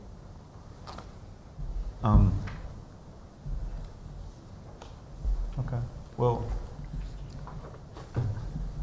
So with this one, maybe I'm just confused because to Pro Tem's point, the small batch folks requested to be at the hub for this event, and they requested to not be at the hub for other events. So we created a policy to allow them to do that, and now they're doing that, and everybody's getting everything that they want as long as you're complying with the policy. So if something's, correct me. I'm missing something, I think. no, I want you to be able to finish, and then we'll go. I want to make sure that we don't. I understand. Sure. Pro Tem, I did see your hand go up. So what was going on at the time is Small Batch Market had ran these markets on Mulberry Street before. For whatever reason, the powers that be took some type of issue with them doing that. So much so, we created the policy, after which the policy outlined them having to go to the hub to do this. They were no longer allowed to do it right here on Mulberry, which is where they requested, which is also where they had done a couple before. The new policy, actually, they've had 3 or 4 out here that I've approved administratively. It actually makes it easier for them to do it here, but besides asking for the, they decided to go to the other one because I think they wanted a larger venue space for this particular event. That's what I've been told. Pulling this one back together, you know, Pro Tem, your memory is absolutely accurate that there were times where that was all in limbo and folks were not able to go to the locations that they wanted to go. However, the policy as it's written right now does allow for events to be approved administratively. These are up here purely because it involves Center Street, because in the interest of fairness, we wanted to get a policy where the things could be approved administratively. For example, if this one had come up only requesting Mulberry, it likely would not be in front of us tonight because it would just be handled That's correct. It administratively. would have been approved administratively. Right. This one, the reason it's here is because it involves that block of Center Street. But your memory is correct that there were certainly, there was a window there where that they were not able to get the spot that they wanted. Under the current policy, though, they could in the future. So with that, and that is my understanding of the policy now, and if we need to issue a mayor takes that back, we'll do it publicly, but I'm pretty sure that's how it's phrased now. So we have this one that is item G, that is the 2024 Halloween Festival. As I see it, there are 2 paths forward. Either we motion to table this one until we can get clarification on what the city's role in it is, or we approve it given that there's no request for any city funding that goes along with it. But ultimately, we do need to act either to table or to approve. And it'll give them a chance to make sure that I'm not missing a procedural point. I mean, I'll make a motion to approve it. I don't have an issue with the event or where the location is. I want the council to be considerate of the details. I do have a question with the role of the city, because even though they're not asking for any funding, it might be in kind or some type of deal. So I would like to know what the role of the city plan is. Understood. I've asked it, I'm waiting for a response. All right. Folks, I'll tell y'all what. We have some options since we're moving ahead of schedule. Let's leave this one alone for a moment. We'll return to it during the 7 o'clock session, try to get answers to these questions so that we can act appropriately. Let's go ahead and move into Chief. If you'll allow that, Matt, if you'll allow that, we'll pause on item G for a moment. We can go ahead and discuss for at least the next, say, 7 minutes, other items of the consent agenda. And then during the 7 o'clock session, this item G will remain as an item that is open under items requiring individual action. Hopefully we'll be able to get some answers about what the city's role is. I have one more request. Please, While Pro we're Tem. doing some more research, can we find out why that last small batch market on Mulberry Street was denied? The last one they wanted to do right here, this council did not approve for them to do it, and I would like to know why, please. So I can have that before the decision we make. All right. Councilman, and then after that, we're going to go back to the consent agenda. I think we denied that until we had a policy in place. And then once the policy was created, everything's been approved. Have we turned one down since then? Not Administratively? administratively, no, sir. I think that may be correct, but we'll check Guys, it for the we're record. going to come back to this one in a little while. I want to be efficient with our time this evening. If it's okay, Mr. Livingston, if you would pull us through our consent agenda items, beginning with E. Of course, F and G already haven't been moved. So if you begin with item E and then H, and just brief us on the consent agenda. Yes, sir. Item E is a budget amendment. We had discussed this prior, I guess, 2 weeks ago, for an organization study by the Management Advisory Group, who's also doing our pay and classification study. It's in the amount of $45,000, and it's item E, and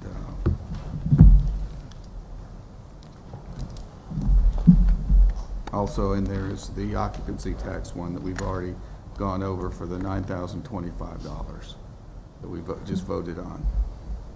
Okay. Any questions on item E? Hearing none, Mr. Livingston, whenever you're ready, go to item H. And if you prefer Chief West brief, that's up to you. Yeah, this one is, I'd like for the chief to kind of go over a little bit more because he has a little bit more of the details, if there's any questions about it. Since it's going to be his department that's dealing with a lot of it. Okay, good afternoon again.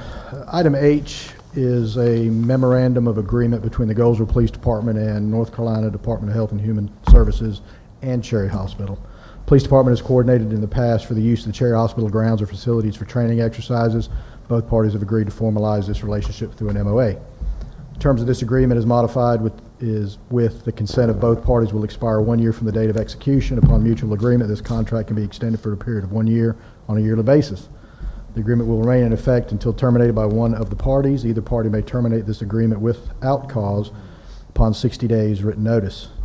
The recommendation is that council adopt the attached resolution authorizing the police department or the police chief to enter into an MOA with North Carolina Department of Health and Human Services and Cherry Hospital, which will allow the Goldsboro Police Department to use the grounds or facility at Cherry Hospital for training exercises.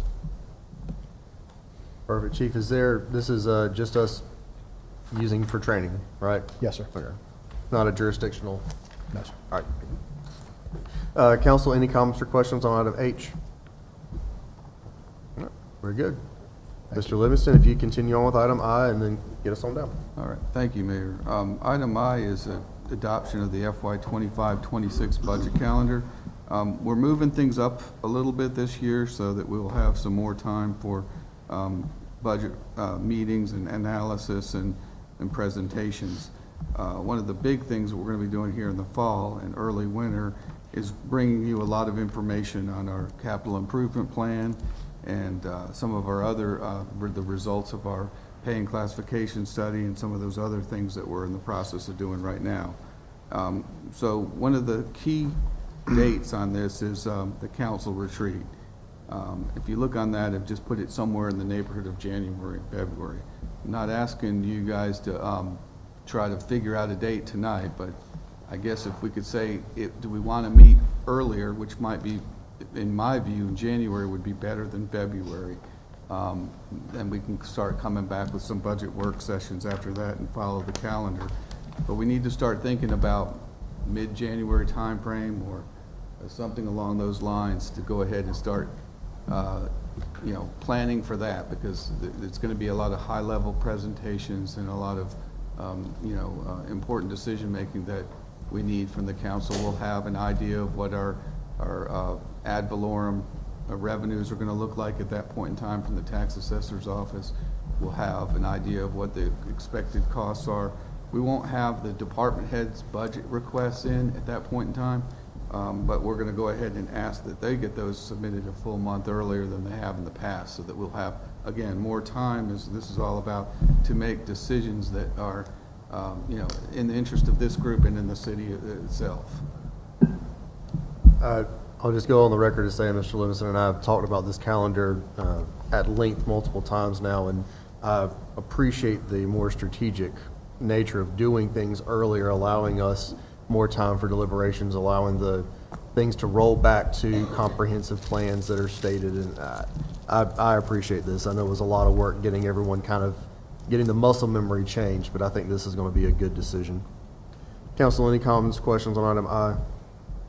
All right. I guess the only thing on that would be, I guess I'll come back in 2 weeks and let's talk about more specifically a January possible date for the retreat and what you guys want to look at, what you'd like to see in your retreat overall. So I'll ask that be added as an agenda for next time. Sure. All right, let's go through item J and K. And Madam Clerk, this one, item J may be yours. But Laura, you can go ahead and explain it, but you probably do a better job of updating the code. So this item is an adoption of the supplement of the code of ordinances. Council was sent the ordinances that are part of this code update, S49. This is everything enacted since the S48 code supplements in code. So these have been updated on the website, and you have a copy for your books as well. Brilliant, thank you. Yeah, it's all part of an effort of trying to make sure that up-to-date information, ordinances, resolutions, stormwater information is accessible and available, to people in real time. Any comments, questions on item J? Yeah, I do have a question on item J. Yes, actually. Councilman, please. It's just saying that we update them on the website. Is that on the discussion we having with these? Just ask. So the ordinances for basically the last year, we basically update them once a year. So everything that council has adopted in ordinance goes into the code has been updated since last year and codified with, and then put on in the code book. So if you were to go to American Legal's our website through American Legal, you'll see any of the parking ordinances and stuff that was council adopted has been updated and codified. Okay. And we do this once a year? Normally I do it once a year, unless there's a lot, and then I try to do them twice a year. And to that point, Madam Clerk and I have had the conversation of, what's the cost of doing it on demand? And that is, prohibitive, but what can we do as well on our website to put things that are in effect session laws that haven't yet been, remedied to actual code? And so there are certainly conversations ongoing, because again, we want folks to be able to access accurate information without having to call the clerk and ask for copies of things. We want it to be available on the website, again, trying to avoid the volume of phone calls and emails and make things accessible to folks. Although we're certainly happy to help. Want to make it easy. And I am working with American Legal. They do have a program, which I did not know about, that we can update things. They won't be official, but they will be up on the website for people to view until it's codified. Okay. So that at least you can see what council has approved. Yes, ma'am. So it is our policy that we just look at them yearly, though? It's not necessarily a policy, is it? It's kind of been the effect Just of the way pricing. we do business. It's been the effect of pricing. Is as soon as council votes on it, it has the effect of law. I mean, it's real. But as far as it being codified with AM legal and actually published, it's not.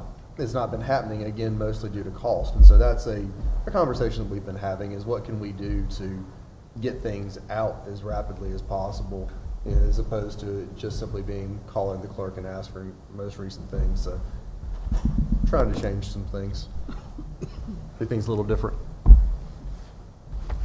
Any further questions on item J? All right. And then Mr. Livingston, item K, the reports. They're in your packet. Some of them weren't turned in because we got the packet out earlier and their reports are due on Friday, so that's why you see some of them missing in there. We'll get those out to you at the weekly report this week. All right.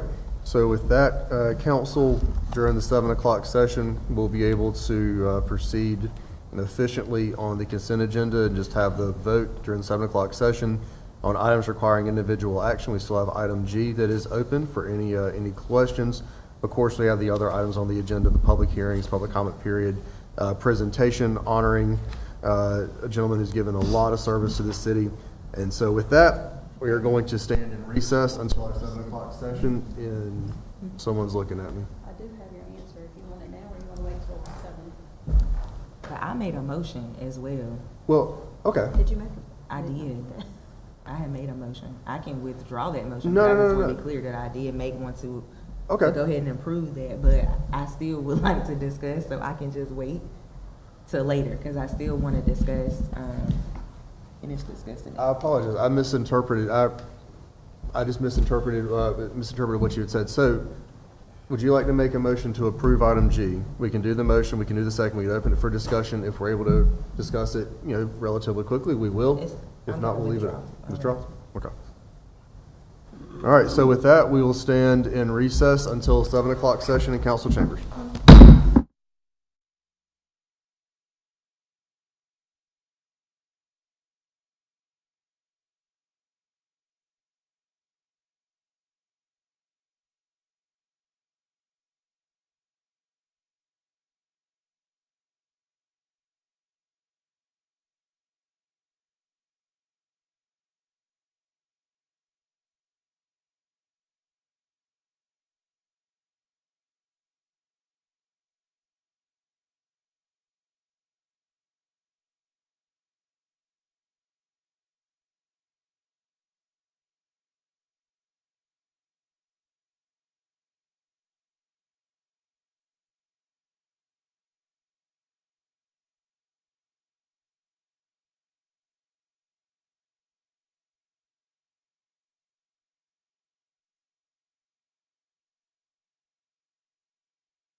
everybody. We'll go ahead and call this 7 o'clock session to order. Appreciate everybody making time to be here this evening.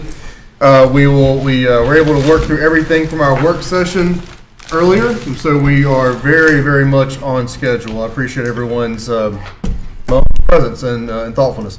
Madam Clerk, if you would please conduct a roll call.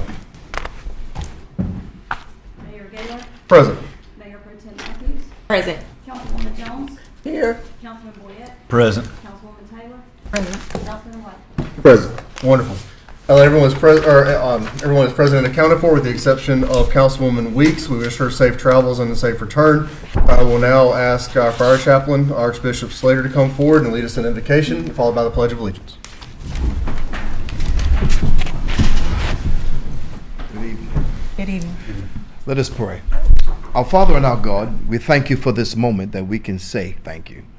Father, we need you once again as we deliberate for this city. Father, as we begin to bring the people in front, as we begin to make decisions, God, that affect more than anything in this room. Father, we ask you to give us guidance. Father, we thank you for those who have come and have given their best. We send them off, Lord, with great blessings, God. Father, we thank you. In Jesus' name, amen. Amen. Thank you, John. Please join me in the pledge. I pledge allegiance to the flag of the United States of America and to the republic for which it stands, one nation, under God, indivisible, with liberty and justice for all.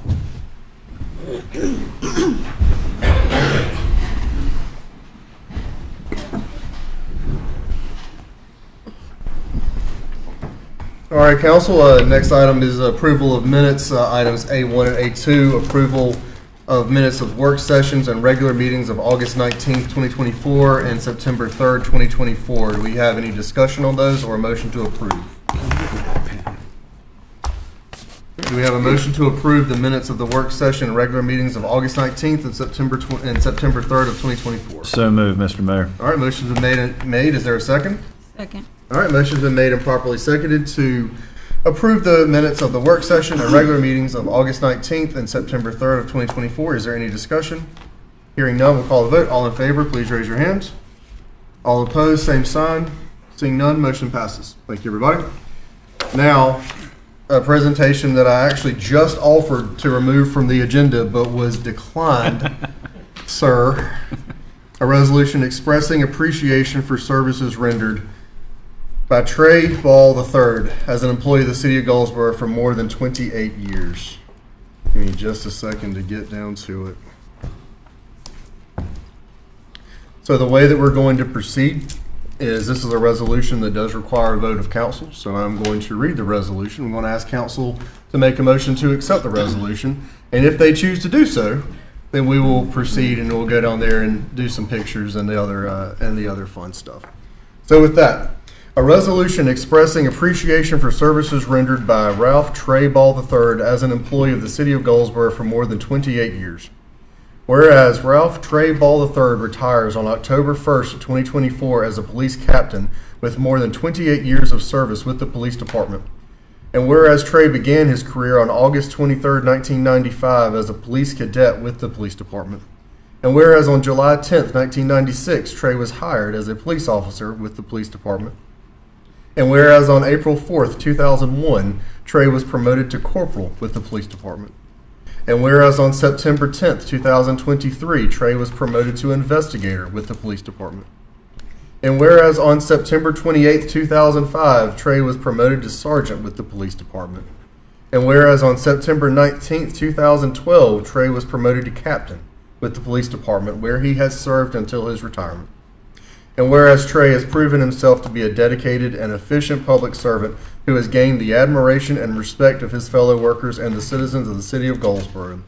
And whereas the mayor and city council of the City of Goldsboro are desirous on behalf of themselves, city employees, and the citizens of the City of Goldsboro of expressing to Trey Ball their deep appreciation and gratitude for the services rendered by him to the city over the years. Now therefore be it resolved by the mayor and city council of the City of Goldsboro, North Carolina, that we express to Ralph Trey Ball III our very best wishes for success, happiness, prosperity, and good health in all future endeavors. This resolution shall be incorporated into the official minutes of the City of Goldsboro and shall be in full force and effect from and after this, the 16th day of September 2024. Council, I need a motion to accept the resolution as presented. So moved, Mr. Mayor. All right, motion has been made. Is there a second? Second. All right, motion has been made and seconded multiple times. Is there any conversation or debate on this resolution? Hearing none, we'll call the vote. All in favor, please raise your hand. All opposed, same sign. Motion is approved. Captain Ball, if you would please come forward.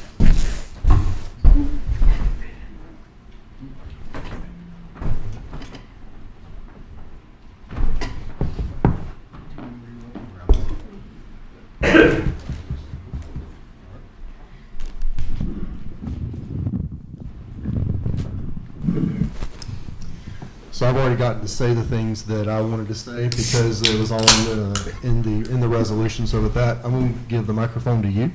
If there's anybody that you want to recognize who is here this evening, I saw a few people sitting over there. They might want to have their name said. And then after that, I'm going to offer the chief the opportunity to have his or his designee say whatever they want to about you. So, good luck. Just want to recognize my mom and dad, stepmom, Rick Ball, Claudia Ball, and Beth Morris. Been with me the entire time. Chief? Or anybody else. I'm sure there's... It's probably left up to me, but that's okay. Captain Ball, to sum up or put into words your 28 years of service to the Goldsboro Police Department, the city is very difficult.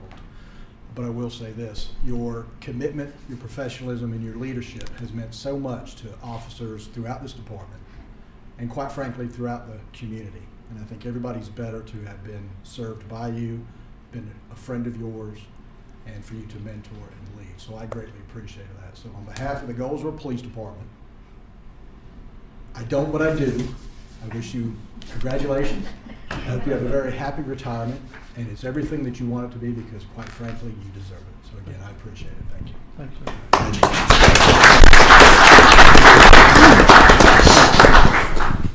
Now it's going to get good. Okay, my buddy. We're not going to be formal because we're up here. Okay. But I know that the rest of us that are friends with Trey and know Trey well, and I already see Captain, our Major Candy shaking his head because he would say, if he does not speak up as well, I'm sure some of the same things.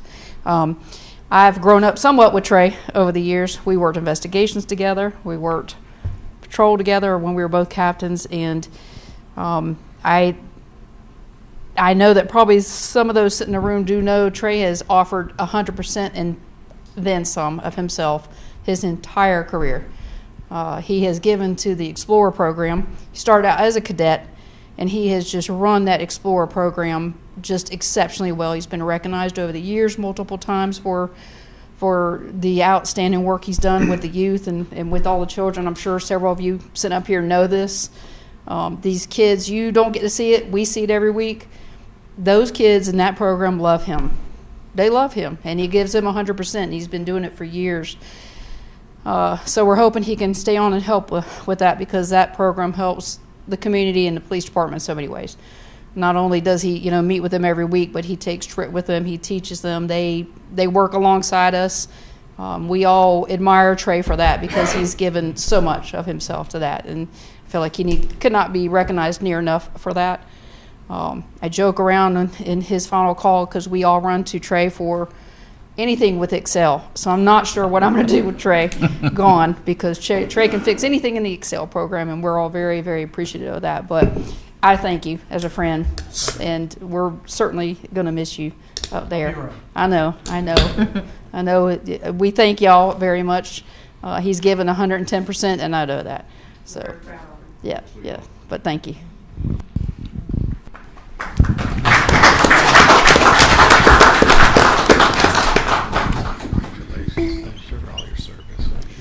So now I'm just going to go ahead and say, Captain, just direct wherever you want people. The next few minutes, we get whatever pictures you want and whatever order you want, and say you're going to have to issue some orders. Here real quick. All right. Yep. Let's get you in the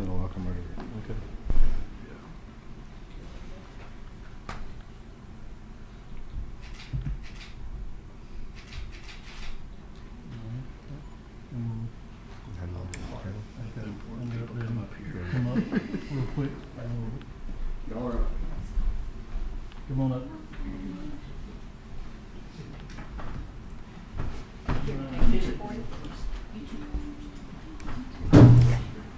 Yes, sir.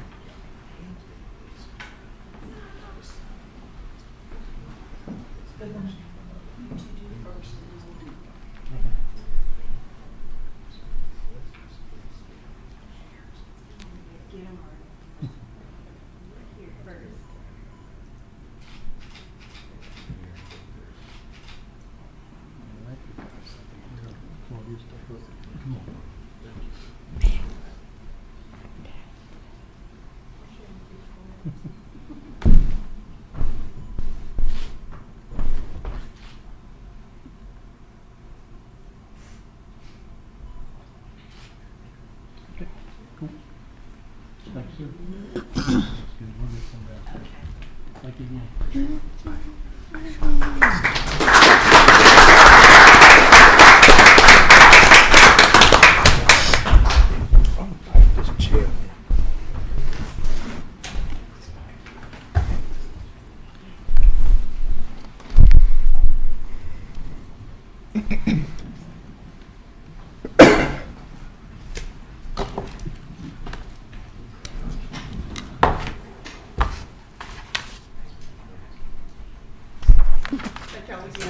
Thank you. All right. We'll allow anyone that is sliding out to do so. And as they are doing so, we are going to move into item C under public hearings. Mr. Livingston, if you'd like to take the lead on this one, as Sure. everyone is kind of getting prepared, I'll go ahead and say this one, the information was not available for the packet, so I'm going to go right up front and say we are going to open the public hearing, but we are going to continue this public hearing so that information can properly be disseminated, and all of that I think will be explained just momentarily, but I do want everyone to understand kind of the ground rules going into it. So, Mr. Livingston, the floor is yours. Okay, thank you, Mayor. So tonight we are going to hold, as I understand it, a public hearing or public comment on abandoned and junk vehicles. This is a municipal code issue, so that is something we can bring back for future to the city council for action or not. But the idea today is to get some public input if there's any to be had, and also get an update on where we are at so far. And the proposed language is being changed largely because of a change in general statutes, but I'll let Planning Director Helmer brief us on that. Mr. Helmer. Thank you, Mr. Livingston. Good evening, Mr. Mayor, Council. Good evening. So staff does have what I believe is a good copy or an ordinance amendment to regulate junk, abandoned, and nuisance vehicles. However, upon our staff review, it's been made known that our existing towing ordinances are not currently up to the task, and we would need to also update those as well. So we're currently working on that, and would like to present both of those ordinance amendments to you at the same time. So with that, I'm going to open the public hearing. But again, I'm going ahead and publicly saying that if council will give me a motion to do so when the time is right to continue the public hearing to the first meeting of October, I'd like to keep the public hearing open so that we can continue the conversation at that time when both are available and have been properly disseminated out to the public. So with that, we are opening the public hearing for item C under public hearings. The City of Goldsboro wishes to amend the City of Goldsboro's Code of Ordinances, Chapter 90, Abandoned and Junk Vehicles. Is there anyone to come forward and speak? Second call, this is a public hearing for the City of Goldsboro wishing to amend the City of Goldsboro Code of Ordinances, Chapter 90, Abandoned and Junk Vehicles. Anyone to come forward? And third and final call, actually, no. Council, can we have a motion to continue this public hearing to the first meeting in the month of October, leaving the public hearing open until that time? I move that we continue. Yep, motion has been made. Is there a second? Second. All right, motion is made and second. Is there any discussion? Councilman? I have a question. Please. Does the city have towing capabilities? Or will we have to contract that out? We contract out all towing. So, and you fixing that piece of the ordinance? Yeah, so essentially, the existing towing ordinance is written exclusively for police, towing operations in general, and police towing when involving actions taken by the police. Okay, that's fine, but I want to know, will it be in there when we bid it out? Because we have to have a contract since we don't Right. tow, So right? yeah, so the general statutes gives us options, either having it in a policy, which I interpret to be in code, or in a contract. So ideally, we would want it in the ordinance and in the contract, or at least reference the ordinance in the contract. So. I guess my question, maybe Matt, you can help me, is when it comes to selecting a towing company, do we bid it out, and what's the process? So the process is simply this: we go out for bids, actual bids. Is it 3 or 2? Yeah, you're going to try to get as many as possible, and then you can, ideally, what the practice has been in lots of other municipalities is they'll put them on rotating services. So they'll meet a certain standard that we set, and then we put them on a rotation schedule, and then the city council would approve those ones that are eligible to be on our rotating list. Will we see the whole list? Yes, sir. We could, the ones that you can make a determination if they meet the criteria. That's why we need some time to be able to work out what we feel like the criteria should be to make sure that they're all above board organizations and meeting the fair standards that people expect and that we expect of them. Thank you. That's all I have. All right. So, council, the motion's been made and properly seconded And to. I want to make sure that we Yes, say ma'am. October the 7th. Yes, ma'am. The first. Yes, ma'am. The motion has been made and properly seconded to continue this public hearing until the first meeting of October, which is October 7th, for the record. Who seconded that motion? I thought it was you. Was it Jamie? Yeah, Jamie second. Yeah, sure. Sorry, I shouldn't have just said you. I was pointing at you. I know who you're talking to. You knew I was talking to you. I don't know. Anyway. For the, yeah. All right. Thank you. So the motion is made and properly seconded to continue this public hearing to the October 7th meeting. Discussion has been had. Is there any further discussion? Hearing none, all in favor, please raise your hands. All opposed, same sign. Seeing none, motion passes. This public hearing will remain open and will be we'll return to it at the October 7th meeting once all information has been properly disseminated. All right. With that, we will move to item D. Mr. Livingston, if you'd start us on item D. Mr. Helmer, either one. Mr. Helmer can brief us on this one, Mayor. Thank you. Okay. Thank you, Mr. Mayor. This case for you tonight is SU 1524, Henry Lee Battle Jr. He's requesting a place of entertainment with ABC permits at 312 South James Street. The property is in a central business district. The land use designation is mixed use, and the request is for a place of entertainment that is described in the application as a space available for rent for special occasions such as birthday parties, ballroom dancing, dancing lessons, wedding receptions, family reunions, and live entertainment. There's a little history on this. Most recent activity was occurred on December 16th, 2019. The applicant secured a permit, a special use permit, to allow for the operation of a place of entertainment with ABC permits to rent the property for special occasions. And this application is identical to that one. But what happened there was he allowed the permits to expire. He went beyond the 2 years, and the permits to expire.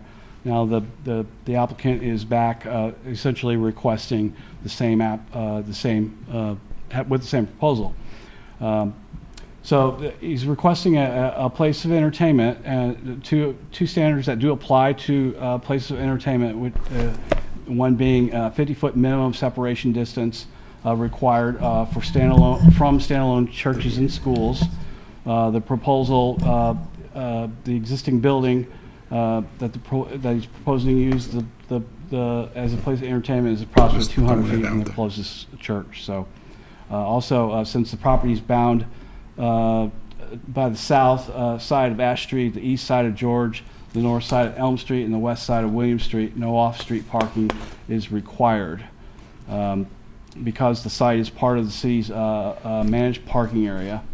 The site is located within the central business district that does not require off-street parking. If off-street parking were required for the site, a total of 49 parking spaces would be required. That's based on 1 space per 100 square feet of the building. The applicant is proposing 37 on-site parking spaces with additional parking to be utilized along James Street, West Pine Street, and the public parking lot at the corner of West Pine and Center Street. I've included in the packet a copy of the site plan showing the general layout of the property. Again, to the north of the property is well within the central business district. Central business district is surrounded surrounds this property. The properties to the north are currently being used for residential single family.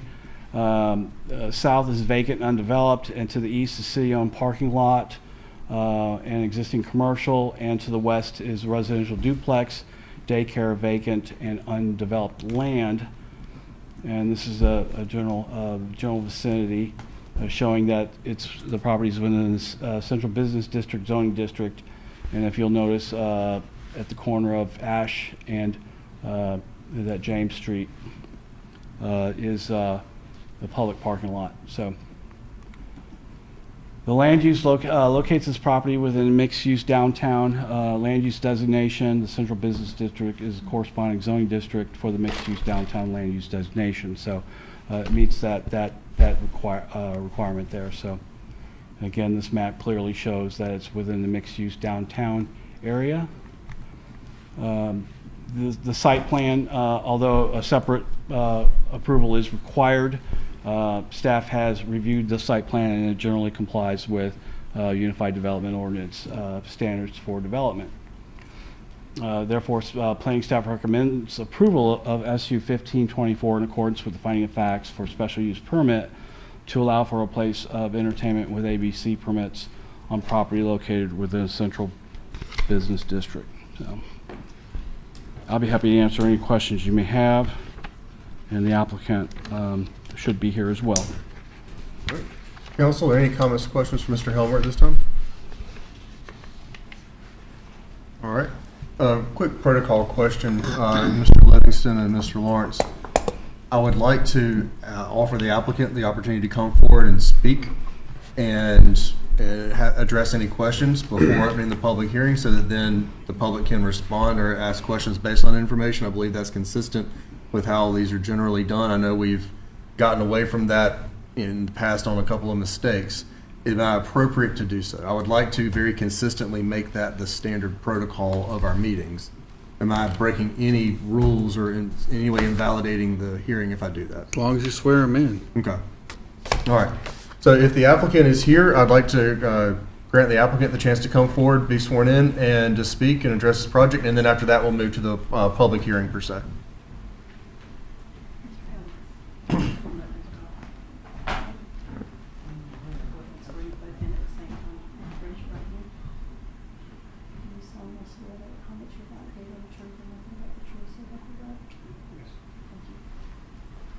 All right. Mr. Battle, welcome, sir. How you doing? Doing well. All right. Yes, I'm Mr. Battle. I started this venture back in 2006, and it's been a long journey. It's been an 18-year journey, actually. A lot of it I don't really understand. I mean, it's just been a lot of, it's hard to even say, because a lot of it really don't make a whole lot of sense, but I'm here just to let everyone know what I'm putting together here will benefit this city. And if anybody got a question, I'll be glad to answer. Council, any questions for applicant Mr. Battle while he's in front of us? I have a question around the time. Oh, sorry, Councilman, please. No, go ahead. A question about the time. I know Okay. this was raised to me between the time we released the packet and today. About the times, it says from 5 p.m. to 3 a.m.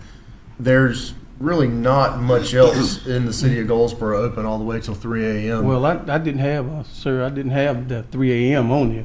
Okay. I don't know how 3 a.m. got up there, but is Mr. Terry here? Because I think he's the one that did the from Carnegie's engineering and surveying. We'll verify that, but I just want to be real clear. If that's not your intent, then No. that actually resolves my question. Yeah. Okay. Councilman White? Okay. Any other questions for Mr. Bell? Hearing none? All right. Feel free to be seated. We'll open the public hearing and get going. All right. Pardon the technology snafu over here. There we go. So with that, we'll open the public hearing for SU 1524, Henry Lee Battle. This is a special use hearing. We'll now open the public hearing. Anyone wishing to come forward, please approach the clerk and be sworn in, and then we'll hear your comments. I don't swear on the Bible. Okay. Do you affirm that the comments you're about to give are the truth and nothing but the truth, so help you God? How y'all doing? How you doing, sir? And if you would, just state your name for the record. My name is Richard Taylor, and I was coming forth on behalf of Mr. Battle. He reached out to me, and I think I met him about 3 years ago at a event, and he was telling me about, his vision. And yesterday or last week, he called me and told me about that this was on the agenda for the council. And so he had explained some of the issues that he has been having of no fault of his own, and he advised me to come and speak for him. So I'm speaking for him on behalf of his willing to reestablish a staple in the community that has been there for quite some time, known as the Elks Lodge. I don't know what he wants to call it now, but from my understanding as well, there is currently a project sponsored by the CDBG or CDCG. I always get those letters mixed up, for the revitalization of the historic Black Business District on James Street. And I don't know their plans. I spoke with Ms. D'Antonio, the coordinator, a few times, and she has some visions, but I don't see any way to bring that project to fruition other than, letting the business be used for what it has always been used for in the past. So that is my petition to the council as well, and that's it. Thank you, sir. Can you say something? Yes. Yes. All I'm going to say is that I am on that committee, and we have no intention, I do not, and to take away Mr. Battle's vision for having that place there on James Street. It is it's very instrumental, very important to the Black community. So I have no plans of trying to keep him from making his dream come to fruition on James Street. That wasn't my intention. I was Okay. saying like that would kind of flow into. Oh, okay, what yeah, I you have, guys were. I yeah. didn't say that the committee was. Oh, okay, okay, I didn't want that to be the narrative. okay, all right. All right, is there anyone else to come forward and speak on SU 1524? Yes, ma'am, please come forward, be sworn in, and then.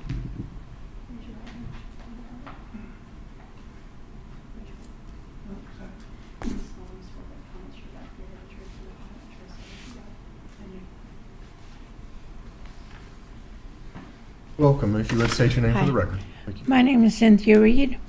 My husband and I just recently purchased the home next to the home that next to the business that Mr. Battle owns. And we now have our my mother-in-law living with us, and I don't want to damper anyone's dreams, but it would not be a good idea to have any party in that place, being it is so close to our home. And our 84-year-old mother would wake up a lot, and her sleep would be disturbed so much. We live in 304, 306, and 308. Our fence connects. I was like about maybe 2 feet away from the edge of his building.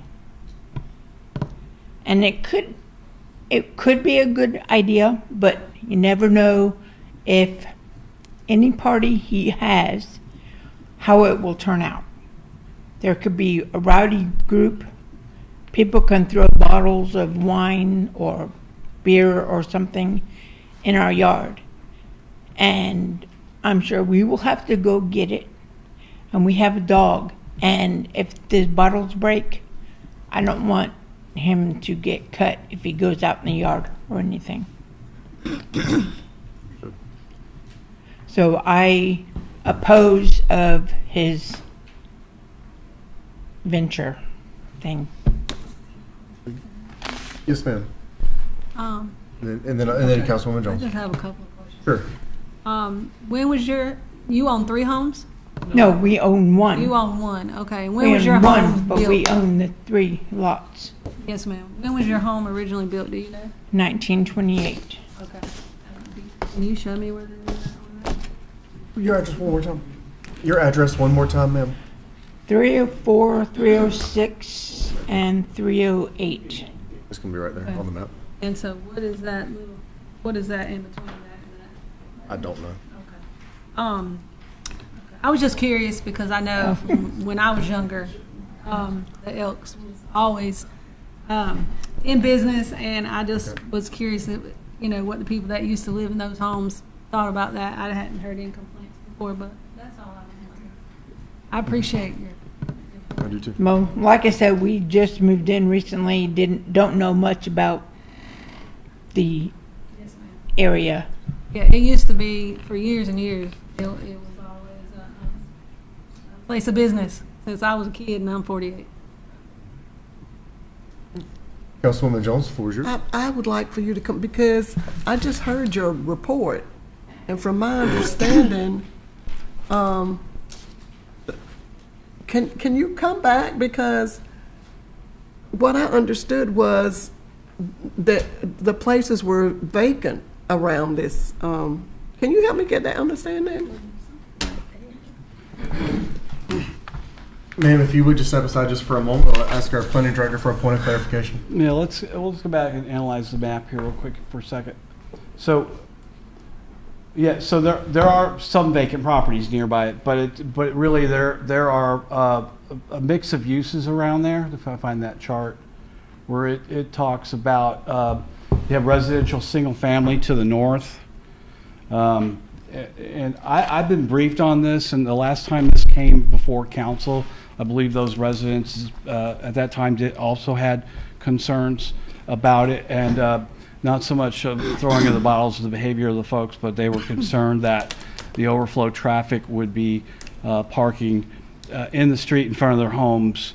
And so I believe that council placed a condition on it so that to limit negative impacts on the residential properties to the north, they put a condition on it that all on-street parking be to the south of the property around the corner and in that parking lot. So, Council, while Mr. Helmer's up here, just while we still, obviously, you still have the podium as our witness right now. Mr. Helmer's currently at the podium. Is there any more questions for Mr. Helmer right now? All right, no, Mr. Helmer, if you'll stand. And then, ma'am? I would like to ask Mr. Battle. Could you? Would it be okay if we finish with this witness, and then we'll ask Mr. Battle back up? Yes, sir. Are there any further comments? No, it's just that didn't know how his entertainment area would turn out to be. Right. Because one day it could turn out to be rough or something, and that's all. Understood. Thank you. I appreciate you. your time. Thank you. Oh, Councilman. Oh, Yeah, Miss- ma'am, I apologize. I missed something out of the corner of my Councilman. The floor is yours. Well, No, Mayor, one question that a few of us have that's probably best answered by either Mr. Helmer or Mr. Battle. Well, in that case, if our witness right now can be excused, I'd like to be able to get her out of the hot seat. Okay. All right, ma'am. Thank you so much. Thank you.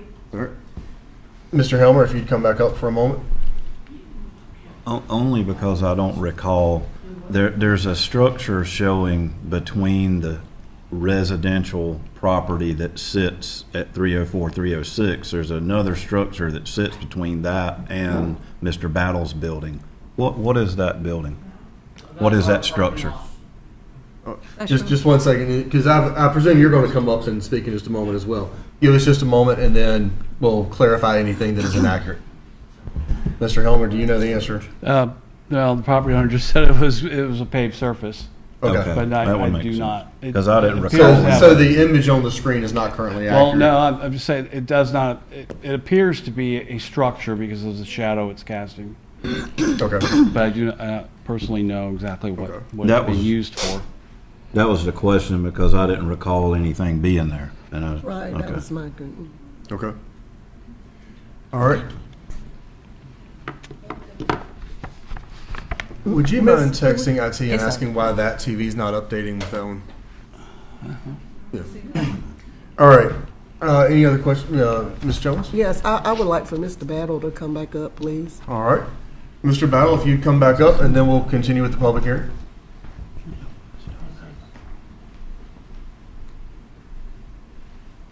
This permit has already been approved at one time, am I correct? Yes. Okay, so in that time that you were allowed to you were approved, have you had any parties or anything in that building? No, not other than me coming up and doing different work and stuff like that. Okay, so you've not had any parties or any weddings or any occasions or anything happen in that building in the other 2-year period that you were approved? No.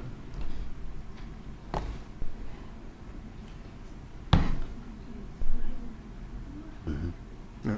It's a shadow. Have you had any events that used the grounds? That were not in the building but used the grounds? Oh yeah, yeah. We've I've had some stuff where we've had I've had like a bounce house on the ground, but that's for the kids. So, but there's still some other things that you have to get clear and straight before you even, that's why you want the permit, so you can continue to work on what you need to have. Is that correct? Yes. Okay. So this means that this is not happening right away, that, if this is approved, these parties and dances and weddings are not going to happen tomorrow, or next week, or 2 weeks from now. Is that correct? Oh, no. Okay, so we are approving this so that you can get the necessary work done for your building so that in the future you can have these events. Is that correct? Exactly. But you may, if the permit is approved, but you may have some bouncy houses or something like that. No, this was last month. I did a little something for the kids. We had a bounce house. This was in the parking lot because the building is actually on 312, but I own 14 and 16, which is the parking lot. So. Okay, so going back to the permit, what you're asking for us tonight is that we approve this permit so that you continue the work that you need on this building. Right. That's what you're asking for. Am I correct? That's what I need. Okay. This just as a point of clarification, this is more than simply a building permit. This is also special the use operations permit. If granted tonight, this is, if he's able to get the building up to code, and once he got a certificate of occupancy, it would be the permit to be able to operate. Okay. I do want to be very clear on. Right. Yeah, I want to get clarity. ma'am. Yeah, understanding. Anything further, Ms. Jones? Councilwoman Jones? No. All right. Councilman Boyette, the floor is yours. In all my years on planning, it seems like I remember us approving this each and every did. time it come before us. We have. Well, So, I came before the council the first time, 2007. I won't. With ABC permits, I was denied. I came back again in 2008 with no ABC permits and was still denied. So I'm saying to myself, well, what is it? and then moving forward from that place of entertainment wasn't those original requests for a full-time business, not for an event venue? Well, no, I got the building in 2006. Uh-huh. Okay. I came before the council 2007. And then I came back again in 2008. First time with ABC permits denied. Second time, no ABC permits and was denied. Now, like I said, I don't know. And then And I look at everyone that comes up here, they say, hey, they have the right to do this. They have the right to do that. Well, I'm trying to figure out what's my situation. You see? Yeah, so the at least once, if not twice, it has been approved as you requested, and then you have to come back because you haven't started the process. Is that correct? No. I mean, I'm still in favor of. What it was when I got approved in December 19. You remember COVID kicked in. Right. So everything was shut down for a couple of years. Right. So that's what I didn't know which way to go on that, because I didn't know whether we was going to survive COVID. Right. So, well, I'm certainly in support of your request. I just wanted to make sure I was clear on your application is basically just to re-up what had already been approved for you. That's expired. Gotcha. That was my only question, Mr. Mayor. Thank you. Councilwoman? 2 questions. So Good. they never told you why you were denied those other times? well, not exactly. Only thing they said, well, I put it this way. When I was denied in 2007 and 8, it was about the parking lot. I had to pave the parking lot and do all of this. Okay. Now, once they started the business on the corner of James and Chestnut, and the business over on the corner of Pine and George, when they came in with the breweries, then they changed up the whole format. That's when they came with from Ash to Ellum, from George to Williams, is considered the downtown district on-street parking, because none of those places even have a parking lot. You see, and so that's what I couldn't understand. I said, now you held me back all of these years, because of, the complaint about the parking lot. I didn't have enough parking. That's why I purchased the properties over on Pine Street. So if there was an issue with parking, I got 2 lots over there on Pine that's conjoined with what I already had. Yep. And last question is your timeline. So if you get approved, what is your timeline for possibly opening? I'm hoping within 6 to 8 months. Councilwoman Jones? Okay, I want to talk a little bit about 2002. When we talked, Mr. Battle came to me because he had some concerns and he felt that the city was not cooperating with him. And they're not. Never had. And so we had a meeting. I don't want to make this long drawn out, but we had a meeting. And I do have those emails in which the city was supposed to help, and we were supposed to help you get started and acclimated on what you were supposed to do. I don't want to take this off kilter, but I want people to know that we, now, and I do have those emails I know we don't have time to read them now, but I will, disseminate them to you. I want us to, work, passing it then. I want us to work as hard as we can to help him have his business on James Street. And I want us to understand that, he may not have it. You may not have all these things. I don't know what you have already done in these things, but we said that we had a long, drawn out, we had a whole table of people, didn't we? Well, And it was these about are, six. huh? There's about 6 people. Yes, and we city talked assistant city manager. about, did you get your copy, Mayor Pro Tem? Okay. And we talked about what was supposed to happen and what we were supposed to do to help you get started. But tonight, I'm understanding is for operation and a permit. So these things that we talked about that need to happen, they've already been done, correct? Not all of them. The engineer part has been done. I got a architect, North Carolina bill. and I don't know why Terry's not here, but the guy from Carnegie's Engineering, he's the one that submitted all this for me.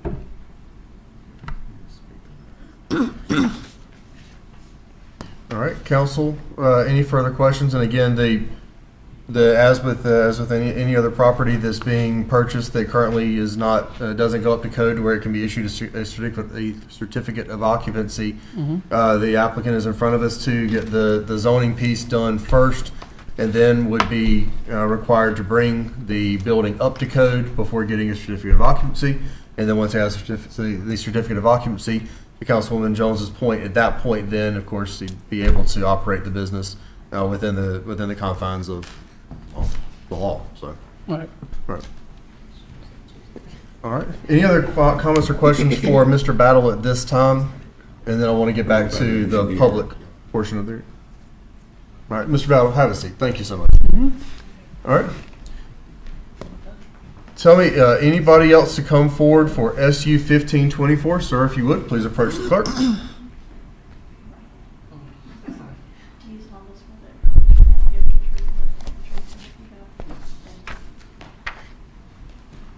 And sir, if you would, state your name for the record. My name is Christopher Reed. Yes, sir. I'm the one that purchased the properties, 304 and 306 and 308. Okay, 308 is where I park my cars. Okay. And his fence and we're really close. Okay. And I don't see a problem. It's just one problem I see is this at night with all the cars. If he has parking on the other side, I'll have no problem. Okay.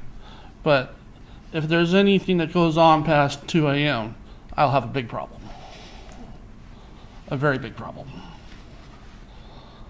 Because I work for a school district working on the school buses, and I have to get to work.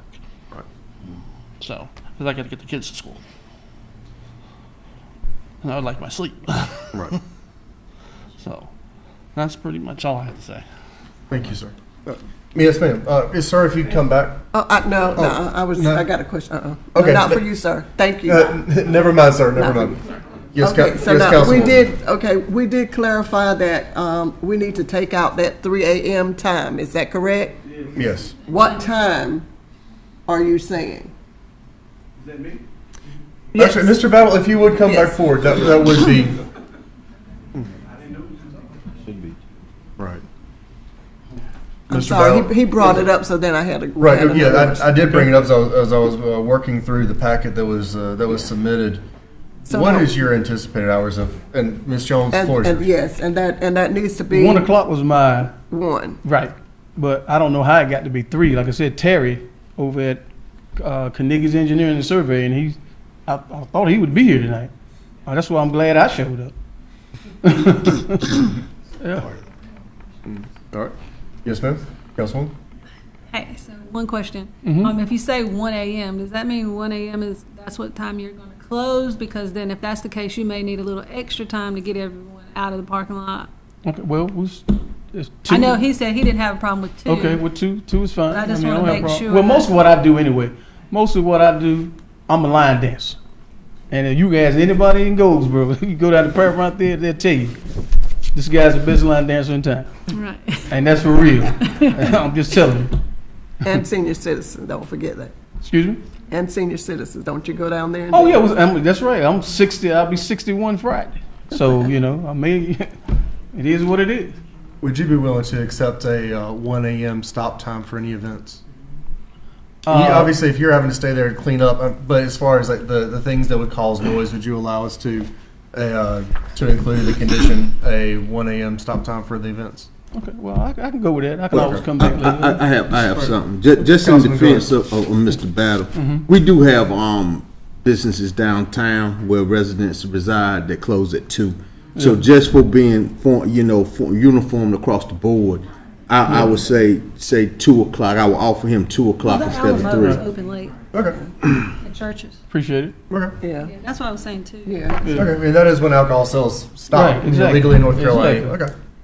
If we could, if you'll accept the condition of Don't have a problem with it. certainly that. Yeah, I just wanted to have it clear on the time and have it documented. Well, whenever I get this business up and going, I'm gonna make sure I invite this whole crew, and I'm gonna teach y'all at least one line dance that you're gonna love. Hold me to that. Okay. All right, council. Mr. Battle, feel free to have a seat. If you want to stay close and center, that's up to you. All right. Is there anyone else to come forward and speak for SU special use permit? Is it 1524? Was anybody? Yeah.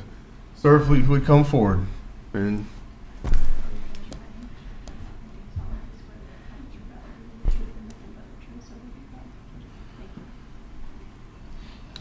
And as always, if you come forward, state your name, and we'll hear your comments. Name's Douglas Horn. Yes, sir. Come this evening, saw there was going to be a public hearing about the business. Some of you may recall that I was here before you a couple years ago, because I was trying to utilize Mr. Battle's facility, and it just couldn't happen. The council offered me an alternative that worked out well. I thank you all for that.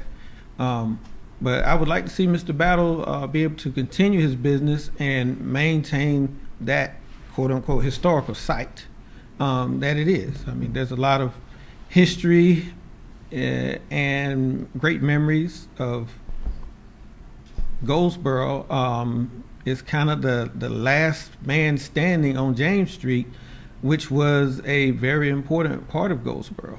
It represents independence and I guess you could say the American dream for a lot of people. So I do appreciate the consideration and allowing Mr. Battle to continue. Thank you. Thank you for your comments. Yes, ma'am, Councilwoman. And Mayor, if there is no one else, I move that we approve. Okay. You have to make the findings of fact. Yeah, we'll get there in just a second. But it's good to know where we are because obviously we do have to go through each of the motions. So is there anyone else to come forward for the public hearing for SU 1524? Third and final call, is there anyone to come forward for SU 1524? Hearing none, we'll close the public hearing. With that, Mr. Helmer, if you come back forward just for a moment. Are there any closing questions for our planning director? Trying to be consistent with my practices. All right, hearing none. Thank you for that bit of exercise. And now we will move into the motions. There's a 4-part process for approving special use permits. The first motion. Is there a motion that the use would not materially endanger the public health or safety? So moved, Mr. Mayor. All right, is there a second? Second. All right, motion has been made and seconded that the use would not materially endanger the public health or safety. Is there any discussion on this motion? Hearing none, all in favor, please raise your hands. All opposed, same sign. Motion passes. Is there a motion that the use will not substantially injure the beneficial use of adjoining or abutting property? Motion to approve. All right, is there a second? Second. All right, motion has been made and seconded. Is there any discussion? Hearing none, the motion has been made and seconded. Discussion has been heard that the use would not substantially injure the beneficial use of adjoining or abutting property. We'll call the vote. All in favor, please raise your hands. All opposed, same sign. Seeing none, motion passes. Third step, is there a motion that the use will be in harmony with existing development and uses within the area in which it is located? All right.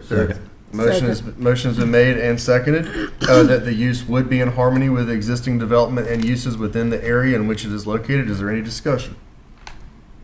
Hearing none, we'll call the vote. All in favor, please raise your hands.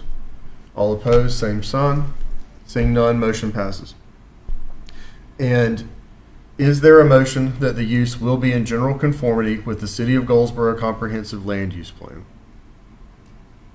So moved. All right, motion has been made. Is there a second? Second.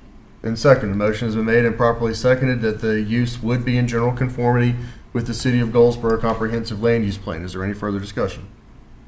Hearing none, we'll call the vote. All in favor, please raise your hands. All opposed, same sign. Seeing none, motion passes. All four motions having passed in the affirmative, special use 1524 is granted.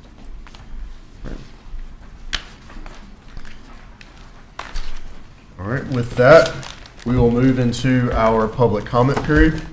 As the clerk is going to collect our sign-up roll.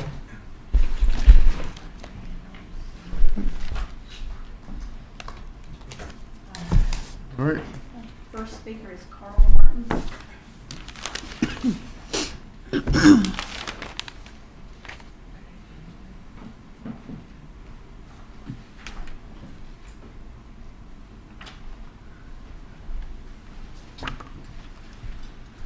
Thank you. Thank you.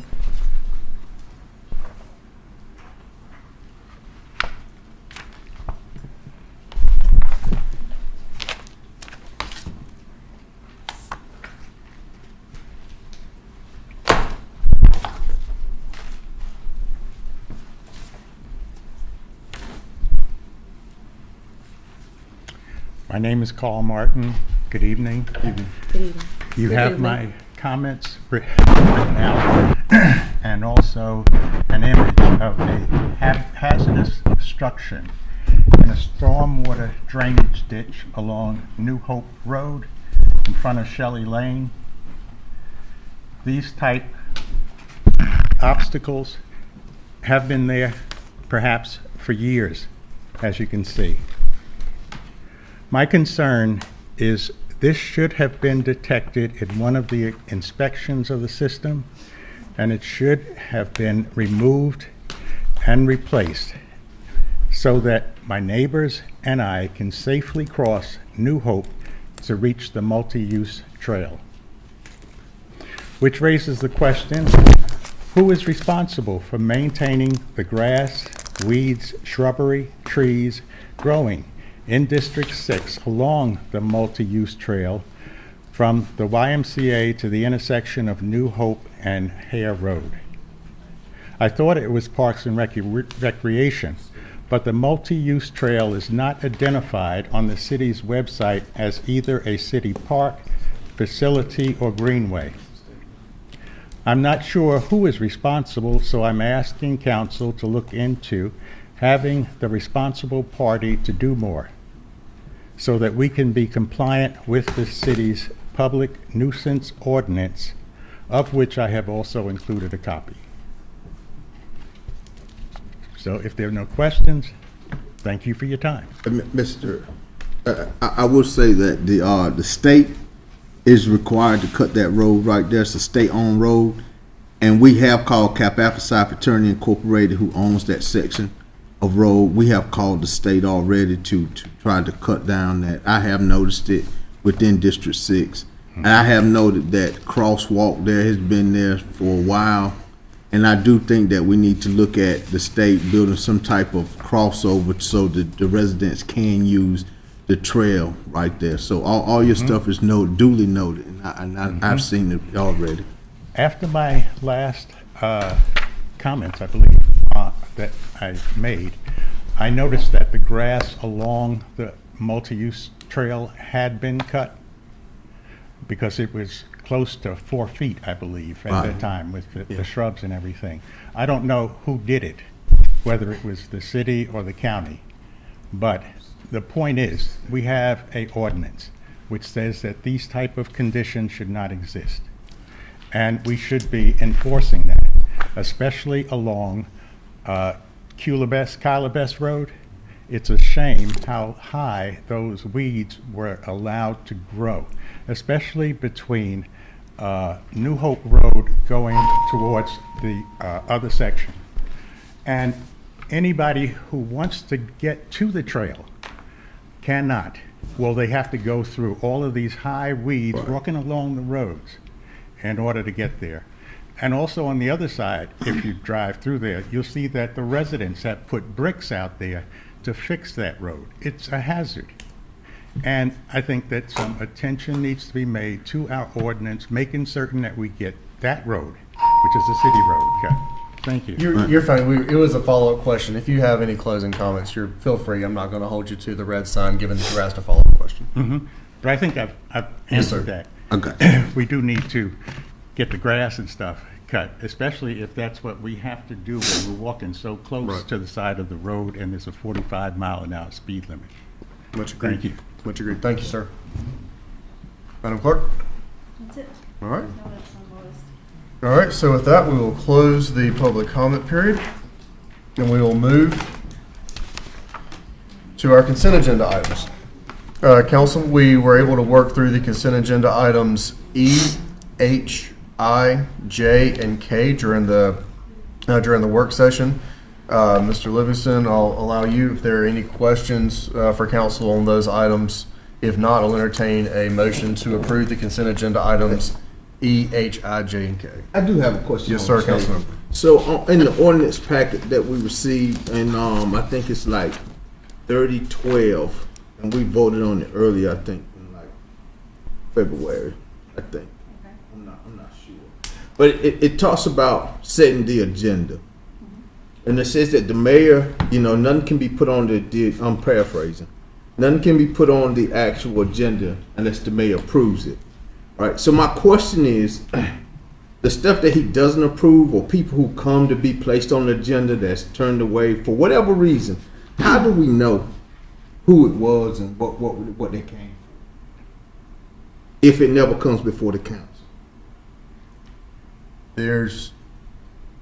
I think the best way to answer the question is that very rarely happens.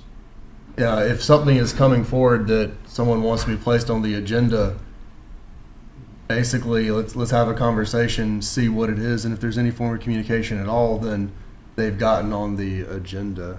That's very rarely happened. There's not some grand queue of things that people have asked me to be brought on the agenda. Well, I'm not saying that there's Okay. a grand queue of things. I'm just asking, in the event that it does happen, how does the council know what has and what hasn't been declined? I just want to know, just a curiosity, because down on 3015, it says that each council member and the mayor has the opportunity to add to the agenda with the consent of the council, right? That is correct. So I'm just asking for what's the difference? You talking about, which number were you talking about? 3012 and 3015.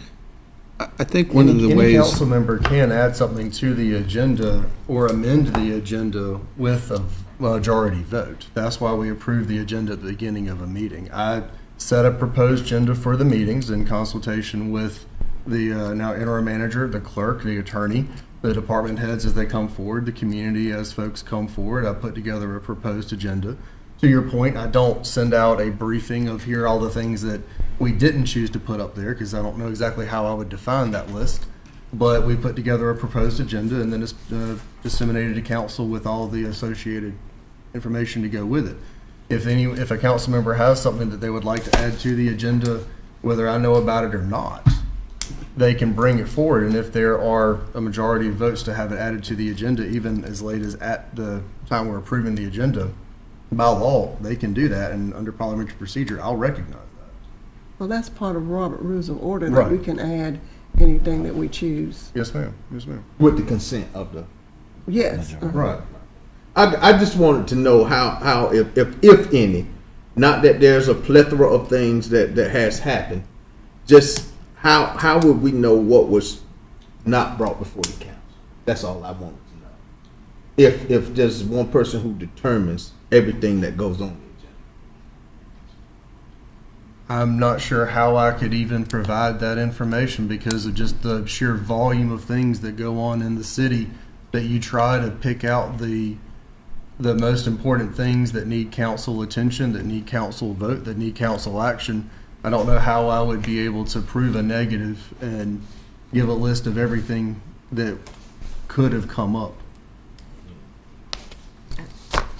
I think we can do a little brainstorming about that, and I would love to offer some suggestions at a later date of how we can do that, and I think it will increase the communication and everybody in the know.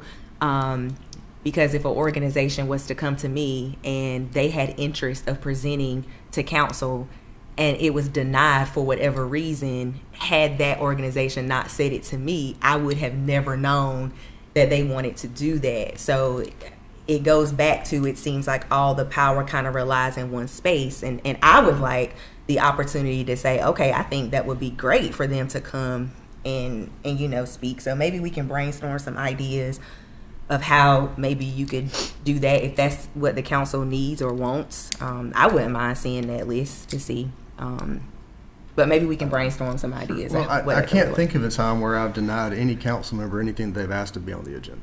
Well, not council. I'm talking about maybe the general public when they approach the clerk by way of request to get on the agenda. If that is denied, or those things that don't make it to the agenda, like what were those things? Okay. But maybe there's a creative way we can. Absolutely, and I'm willing to work with council to do that. Again, I do want to reassure the public, because I think something's being kind of implied here that I don't believe is accurate, that there is some queue or backlog of requests. So I will certainly work with council if there are things that come forward, but I would also encourage council, if someone brings something to you and you see merit in it and you want it on the agenda, I communicate with every member of council prior to this meeting. I send at least one text message to every single member of council following up, hey, seen the agenda, any questions, anything going on? And I cannot think of a time that I've denied a council member if they wanted to have a phone call with me or something like that to put something on the agenda. So if there's something that you endorse that you want on the agenda, I would just ask that you let me know and let's have a conversation about it. And once again, I just want to reiterate that I'm not implying that anything has happened. All I'm saying is you sent out a packet, Ms. Laura, I read the contents of it, and that was my question. Yes, sir. And those ordinances were based off of the adoption ordinances adopted by council. So council has seen all of those ordinances. That's it. I just read the packet. Yes, sir. I formulated a question, so I asked it. I appreciate that. All right. I have a question. Yes, ma'am. Sometimes when ordinances come by, it's a lot to chew on. So I actually liked looking at it from a more broken perspective, piece by piece. So I did have a question about the boards and commissions really quick, if I may.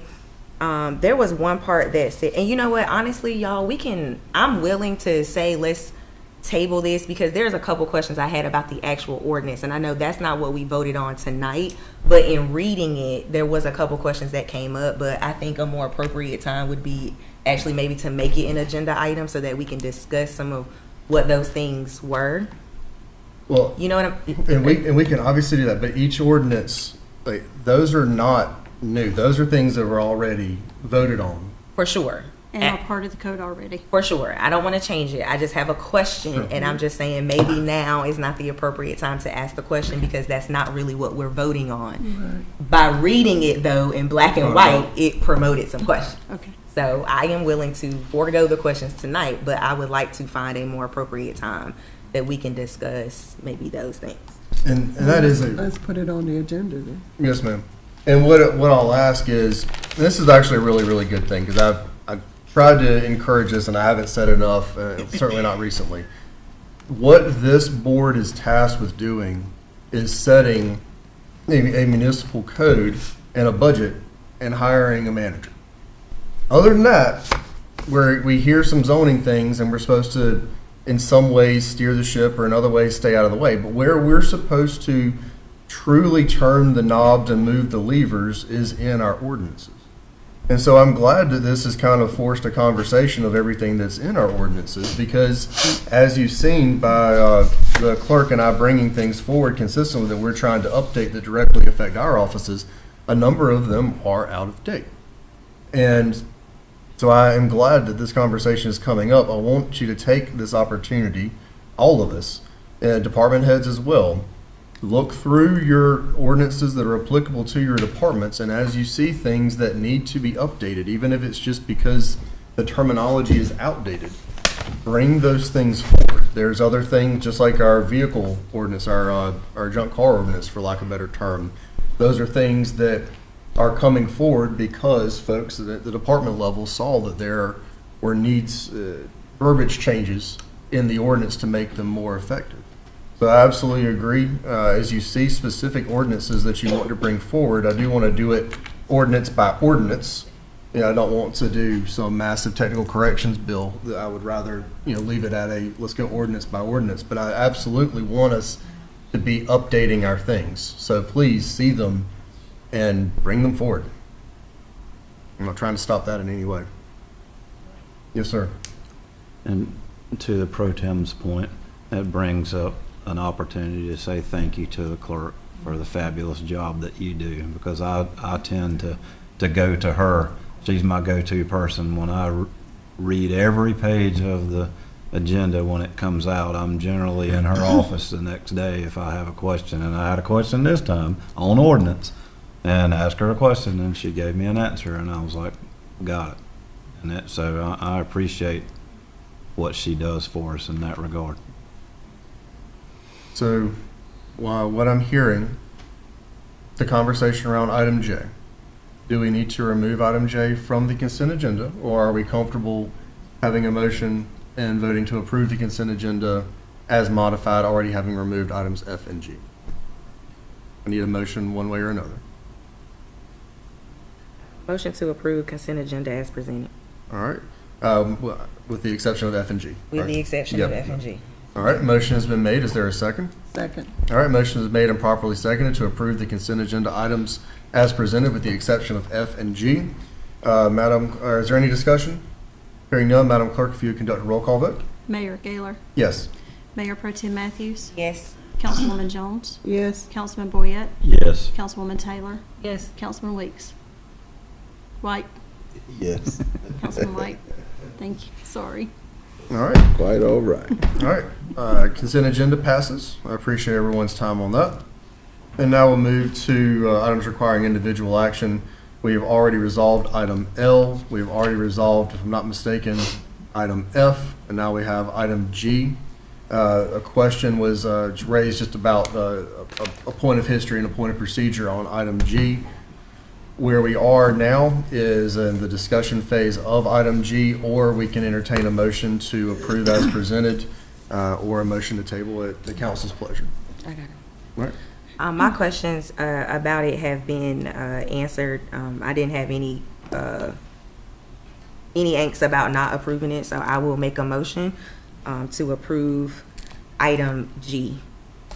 All right, motion has been made. Is there a second? Second. All right, motion has been made and properly seconded to approve the temporary street closure, item G, under items requiring individual action. Is there any further discussion? Hearing none, all in favor, please raise your hand. All opposed, same sign. All right, motion passes. Perfect. All right, so that concludes our agenda as presented. Mr. Livingston, your report, please. Thank you, Mayor. Just a couple things. I wanted to thank you and the City Council for approving some pretty significant things tonight, getting the sewer treatment plant, the study starting there so we can start doing the preliminary engineering.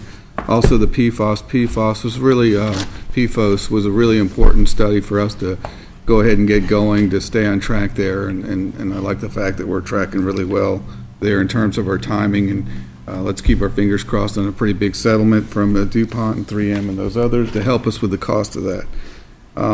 The staff is still working on they've actually turned them in, and we're implementing our best management practices throughout all the departments. In a week or two, we'll be reporting out on those, not necessarily the City Council, but we'll probably report on some of them just so you can kind of see how they've helped us We're also heavily in working with our Davenport and management staff and working on CIP from the department head, so we can go ahead and get those numbers in sooner so that we can present it to you again earlier than the spring. We're looking at winter time presenting you a CIP so we can start determining not just what those priorities are. We're talking about the higher, more expensive priorities that we need to discuss about. We've been talking with the LGC about future borrowing, a lot of good information there. I shared with the city council on the new system that the LGC uses with their scorecard. And that's a brand new practice. Don't really know how that'll affect us now, but I just wanted to share that. There's a lot of planning going on right now in terms of new plans. We've got the transportation plan draft. That includes the master transportation plan for roads, and also our bike and ped plan. Parks and Recreation is doing their master plan that's going to help us get some grants there, which is something we really need to be more aggressive on in the future so that we can start redoing some of our parks and start getting some replacement there. We're doing a pavement study right now so we can start understanding the condition of our roads. That'll be done in about a month. Again, all this is feeding into that ability to provide you information, the information you need to help make some really high-level decisions. And our current audit is going very well. We will have that. I'm just going to go ahead and say it. We're going to have that in on time. And that's a big deal it should be just one of those common practices, but it's going to be a big deal for us because we haven't done it in 5 years, but we're going to get it done. And that's all I got, Mayor. Thank you, sir. I appreciate it. All right, we'll move into mayor council member comments. It's the second meeting of the month, and so we'll begin with our representative from District 6, Councilman White. The floor is yours. I don't have any. All right, thank you. Pro Tem, the floor is yours. No comment. All right. Ms. Taylor, Councilwoman Taylor. No comment tonight. Councilman Boyette. You're gonna leave it on me. No, you cannot have a comment. Two things. As always, thank you to our hardworking city employees. Every one of you are valued and much appreciated, and this city couldn't run without you. That being said, second thing, I would like to see us formulate I don't know if the proper word would be a public information campaign or something to emphasize or point out to the public our citizen request 311 form that's available online. And I mentioned the 311 system in my comments before, and I want to bring it up again, and I promise I'll be brief. That I've had 4 phone calls in the last week, as we all do as elected officials. People reach out to their district person and say, such and such is going on, just like the gentleman that came forth tonight with a very valid concern, which he was able to get an answer as to whose responsibility it is. But those type of things, there's a way to report that on the city's website. If you can't immediately find it on the city's website, if you Google Goldsboro NC 311, it'll be the first thing that comes up in your search bar.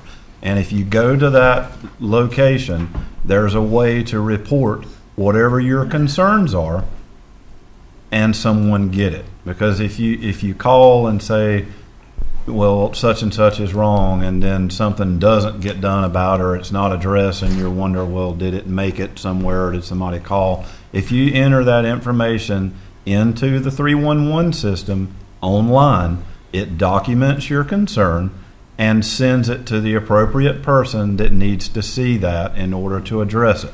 And out of the 4 phone calls that I've got this week, not one of those 4 people were aware of the 311 system, and 2 of those was earlier, approximately 4 or 5 days ago, and the next day both of those people called me and said, holy smoke, my issue's been addressed. So it does work, and our employees of our city, just like this elected body that sits here, we're here to serve our citizens, and if you have a concern, we have a concern, and the employees of this city want to work to do the things that need to be done to run the city. So I'd like to see more emphasis put on making our public aware of that 311 system so that people can use it.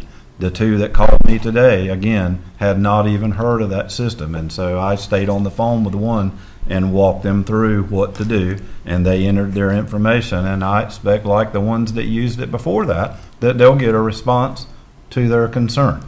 If you don't get a response to your concern when you use that system, reach out to the selected body and we'll see if we can't get you an answer. That's all my comments, Mr. Mayor. Thank you, sir. Councilwoman Jones. I just have two things, and I promise I'll be brief. I just want to thank the city staff for all that they do, and that we all appreciate you, and you know that. And then the second thing is to my District 1. I want to thank so many of you for your support and always calling me and listening to me and when I come around to speak with you. Also, I want to make sure, because I thank the city staff for everything that they're doing, and I thank you for some of the houses that have been torn down, not because there's another house being reconstructed there, but because it was dangerous for the other houses in the community. So I thank you guys for doing that, and I know that there are other districts that need that to happen too, but I want to thank you, on behalf of District 1. Also, I really do want to work on and I won't call the number, but the area where there are 2 foxes. I'm very concerned about that area. I've already given the house number and the area, and I really do want something done about that. There's an elderly lady that lives there. There are 2 foxes that's coming out from that house, that there's no one there, and I really want something to be done about it as soon as possible. I forgot. I'm sorry. You asked me and I forgot to look into that. So I forgot to follow up, but I will. Okay. And thank you. Well, you got it on the record. This is going. Matt's going to handle it. I will. I forgot. So, I apologize. I guess we'll be generous and give you until, 10 a.m. tomorrow.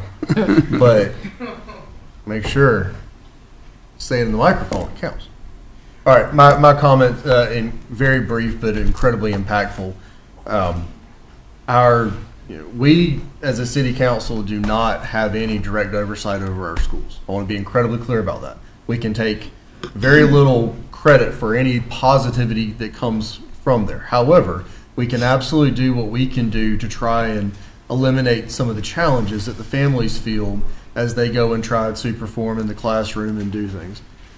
What I'm about to say, this body, this city, can take no credit for. I simply want to say thank you and congratulations to Dr. Mark Wichard, all the principals, all the teachers, every single person in Wayne County Public Schools that puts energy into a student.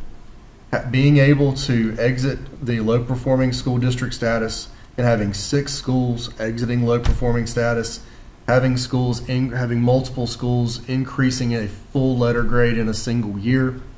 I know that they are not satisfied with where they are. I know that they want to see more improvement. They're going to get more improvement.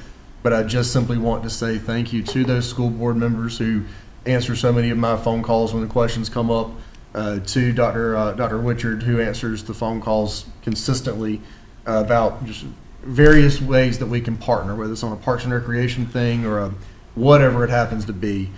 Just a huge congratulations to them and a thank you to the teachers and the teaching assistants and the custodians and the cafeteria workers and the bus drivers and everybody that goes into making sure, yes sir, that makes an impact in getting those kids safely to school, help them perform while they're at school, and safely home from school. So with that, that concludes my comments. We have no closed session unless Ron throws an absolute last-minute red flag, which he's promised me he wouldn't. So with that, we stand adjourned. Thank you.